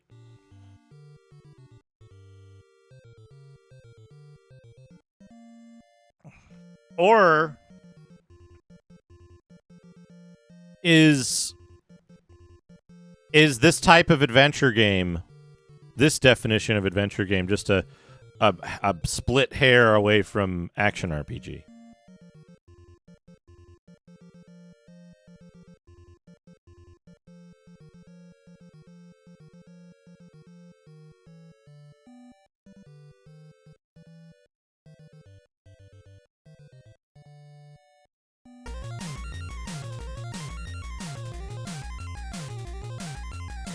Wizards and Warriors. Okay, Wizards and Warriors is also just an action game to me.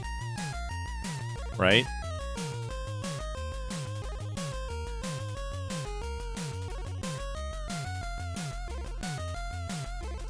Is it non-linear? No. It's strictly linear. Does it have shops? No. Does it have items inventory?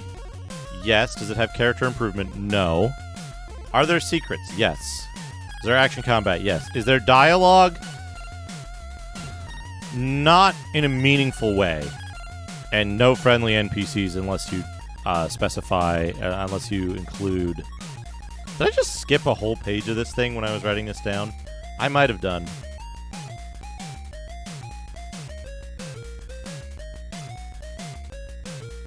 Yeah, I skipped half a page here.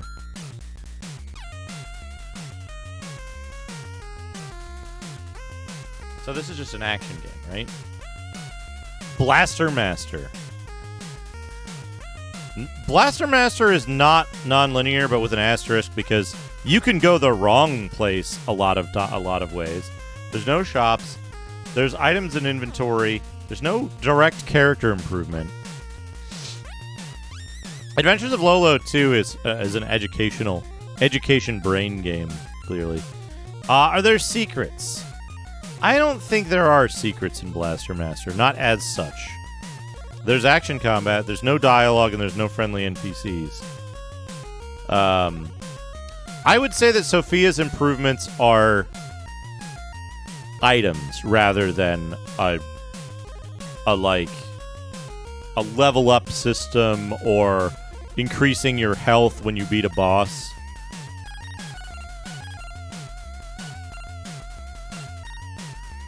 Right, so Blaster Master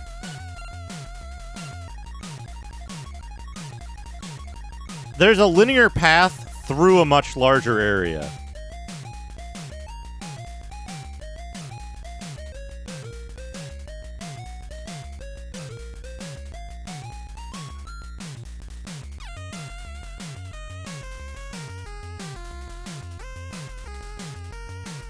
See, but here we have counter evidence that the Dragon Warrior is a role-playing game, along with these other fine role-playing games.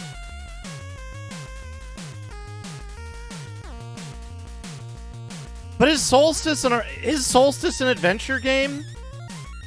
To me, Solstice is just a puzzle game, right? As is I think every game in that vertical, right?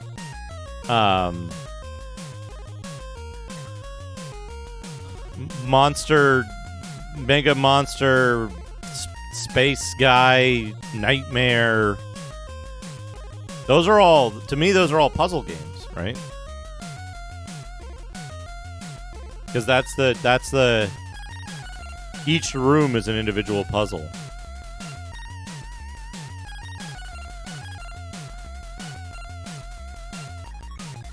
And again, this is my definition of adventure, right?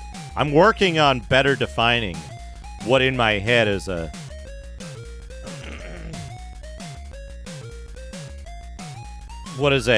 adventure game. So Star Tropics, to me, Star Tropics is a puzzle game, right? But it's probably a hybrid, right? I think Star Tropics is probably a hybrid adventure puzzle game. It's a bad game, but we've got bad games on here. We can lay out what does Star Tropics have, right?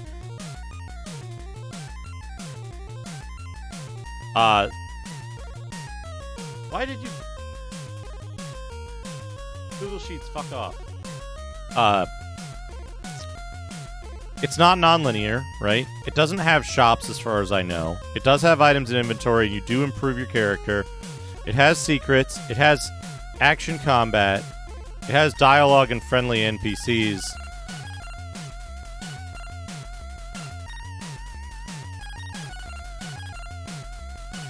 But it is a adventure puzzle hybrid. Right?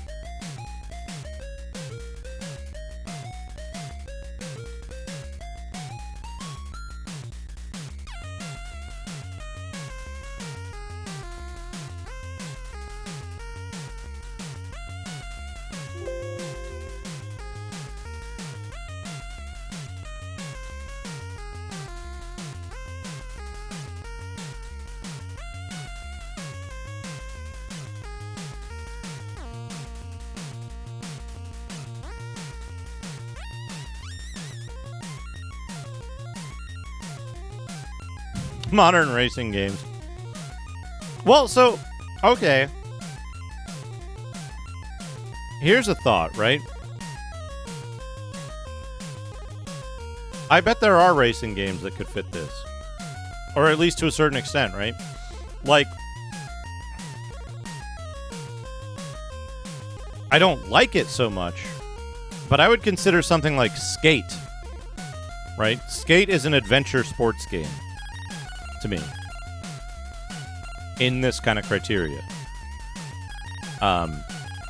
Burnout Paradise, I think, could probably be considered an adventure racing game. I think that's the one where you drive around the city and all the cars are empty and it's a weird hellscape. Like, that would be an adventure racing game to me. Or, hell, fucking Dark Summit is almost an adventure game with the way they lay out the trails and shit. But again, no. You know what it is? You know what's an adventure game? Steep. Maniac Mansion isn't, to me, it isn't this type of adventure game, right? Maniac Mansion is a point-and-click game. Yes, Steep is an adventure game by this kind of criteria, I think.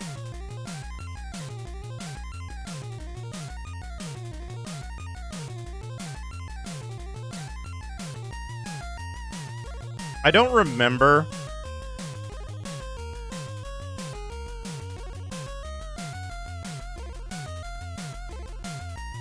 Yes, Smebble, that's a very good point. Quest for Glory is adventure, but King's Quest is not.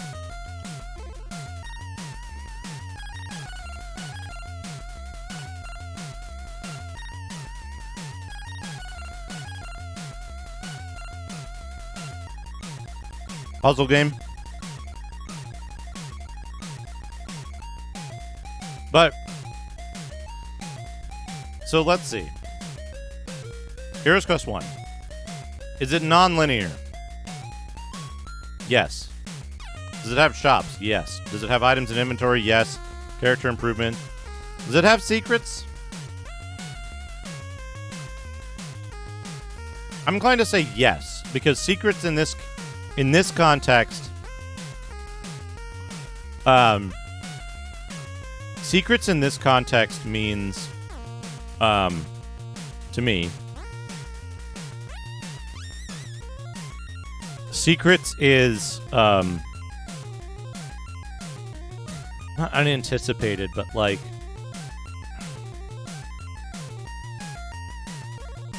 alternate solutions to scenarios presented in the game, right? You can walk around the Antwerp. You can fight the Antwerp.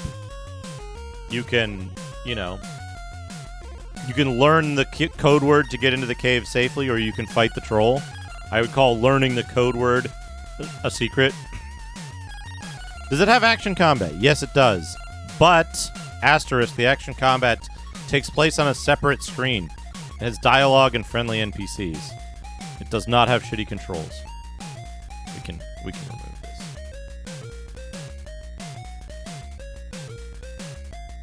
Right, and this is an adventure RPG hybrid to me. Well, no, actually, you know what? This is an adventure RPG puzzle hybrid.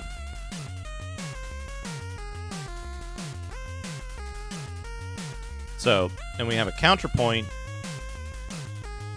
King's Quest. I've lost my column headers. I don't know if King's Quest is non-linear. I think it's not, right? Doesn't have shops. It has items inventory. It doesn't have character improvement.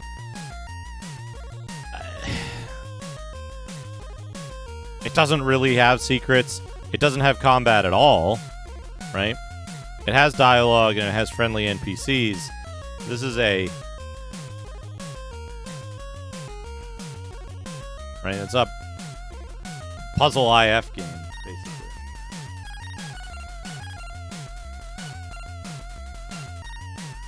But yeah, like, I don't know. The hardest dividing line for me, though, right now is like, where is it? Hydlide.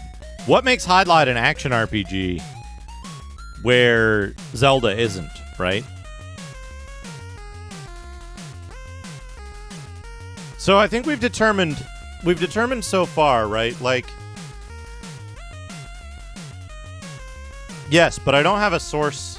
I don't have a source for it, Shadrock. I don't have like a good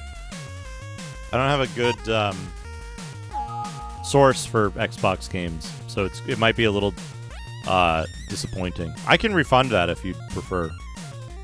We can still do it. I just don't know where do you get a big list of Xbox games? Well, I can do it from memory, but stuff that I've played. But it'll be kind of a short one. We got a little bit of Digimag to think about it, though. Let's put this back on the dungeon music.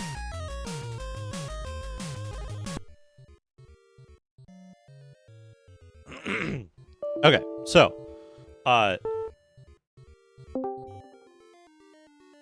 we need to close this. We're gonna do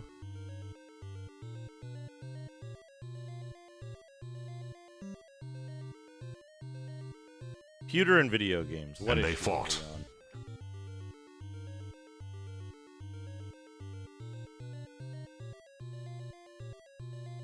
Save this one as adventure ?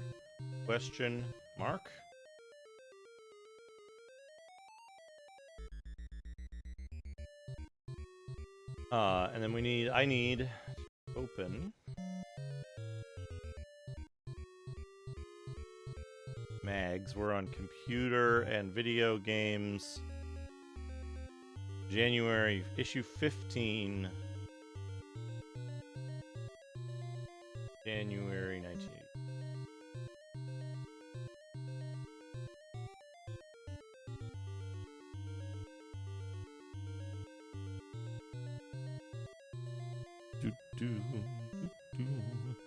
Computer and video games, January 1983. Curse of the Aztec Tomb, Meet Pango. Our games, 83, 11 computer games, Warpath programming, and a war game all in one.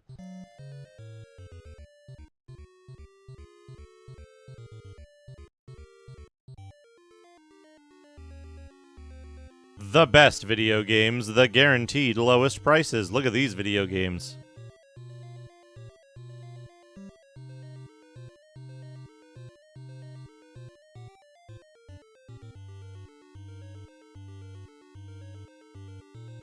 Yeah, I think that'll work. Shadrock, let me copy that over. It starts Jin getting emitted a weird fiery because, flame like, from her palm, lighting the dark chamber. She saw Fade, no longer covered in darkness. She hissed that there was no escaping, and she attacked. it's weird because, like, after you get out of like a certain era, Moby Games starts being way, way, way less useful. And look at all these video games. Barnstorming, Stairmaster, Breakout, Dodge 'em, Night Driver. I misread that as Miniature Cop. Street Tracer, Night Driver, Ice Hockey, Video Chess, Asteroids, Laser Lords, Bowling, Circus Atari, Football.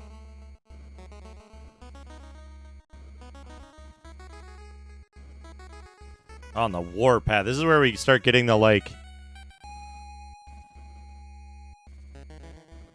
Where we start getting the bullion snatch. That's a horrible insult. We start getting the, like, mildly insensitive warpath imagery.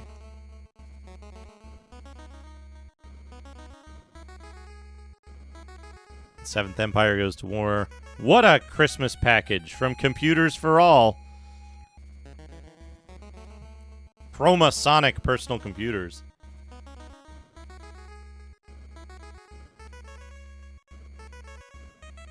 Birthday bouquet. Pymania Pymaniac. And here's another. Software worries. Questions answered. The Shiva Christmas hamper. Oh no. Thanks from a Texan.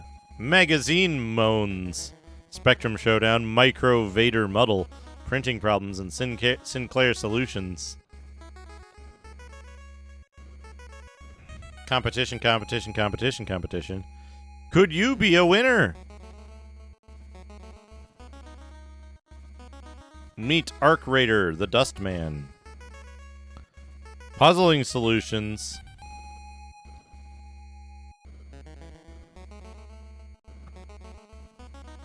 What? Dogs and Boats. Tim the Inventor's four-wheeled winner. Yeah, that dragon's having a bad time.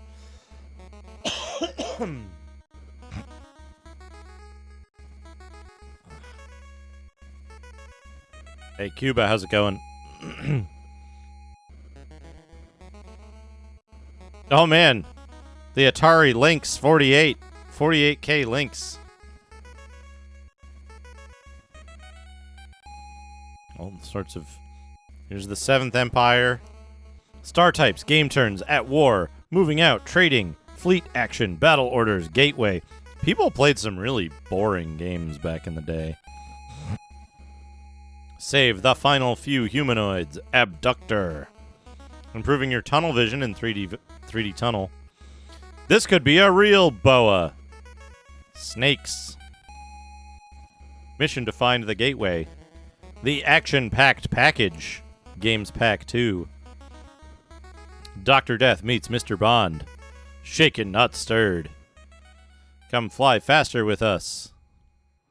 What a... I thought that said, what a lord of rubbish. Hey, Tsuki. Mission to destroy the Death Star. Space War. Join Bilbo on his dragon hunt. This is the one. Oh, man. The Hobbit. That's the Hobbit where, like, Gandalf will throw the map in the river for no reason. Lord Rubbish.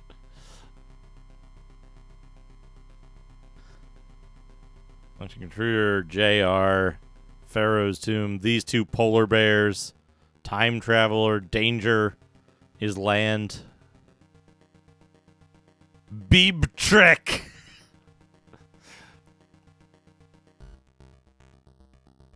Beeb Trek. Good. Let me get over here. Metal Men Out for Your Blood in Robot. Famous 5 break out for BBC. Beeb Trek. Man, I can't wait for a Drihu translation. Hot time in the old town tonight. Firebird. Prowling the mean streets in Deadline. Hey, Schemo. Your hands will sweat. Your hearty will beat faster. Your oxygen might run out, and you're still only sitting in an armchair.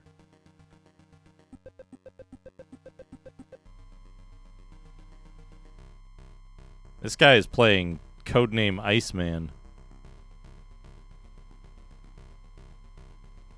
Submarine Commander. Jumbo Gilet. Jumbo Gilet Pet. River Rescue Darts. Snooker and Billiards. Home Financial Management.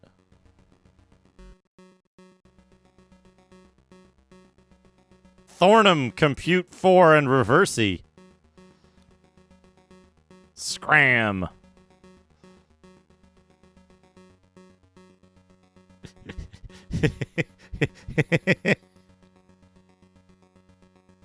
This one always gets me. Ugh.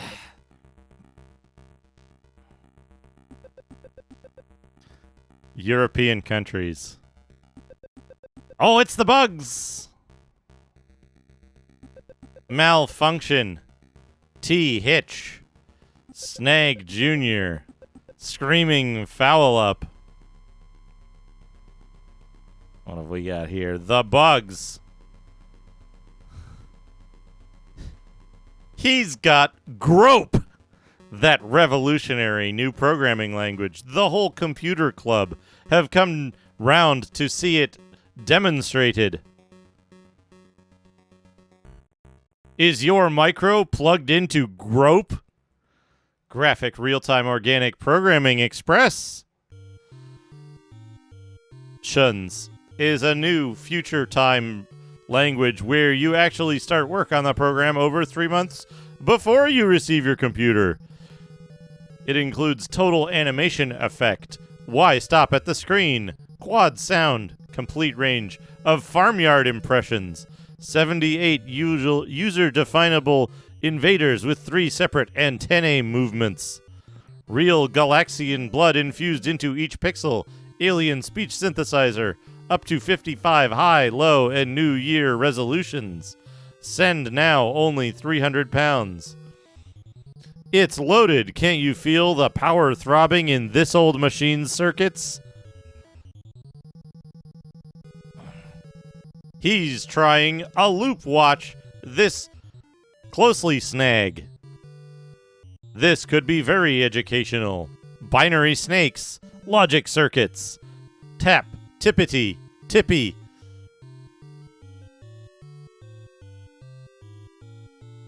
Now that's what I call a loop. Whee! Chip.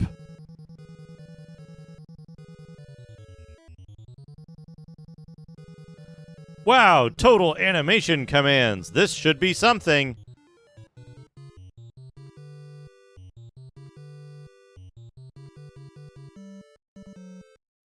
Oh no, I'd programmed it for a longer table. The computer's falling on the floor. Ha! Ha ha ha ha ha ha ha ha ha ha ha! Oh, what a good comic! What a good funny papers! Moving on. What do we have here? E.T. meets the FBI. A vulture is dropping a bomb on this old creep. Space vultures. Who's not a pretty boy, then? Secrets of System X. The Atari 5200. Here's Donkey Kong just hanging out. Something about the way they've drawn Donkey Kong's right leg here looks way off to me.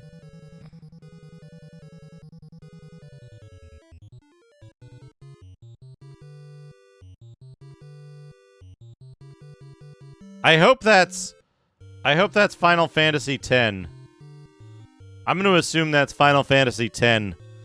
Bright New Year for video fans. Game centers. Down the corridor of danger. Topos, thank you for locking in Justin. Infiltrate. What the hell is going on here? Why are there rabbits in the bottom of the elevator? Or is this a rabbit crusher? Pengo is really cool. There he is. There's Pengo. The suicidal stockbroker. Burger time. Burgers have you in a pickle.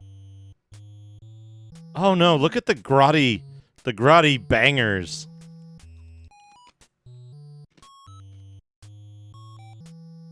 In British Burger Time. All gray.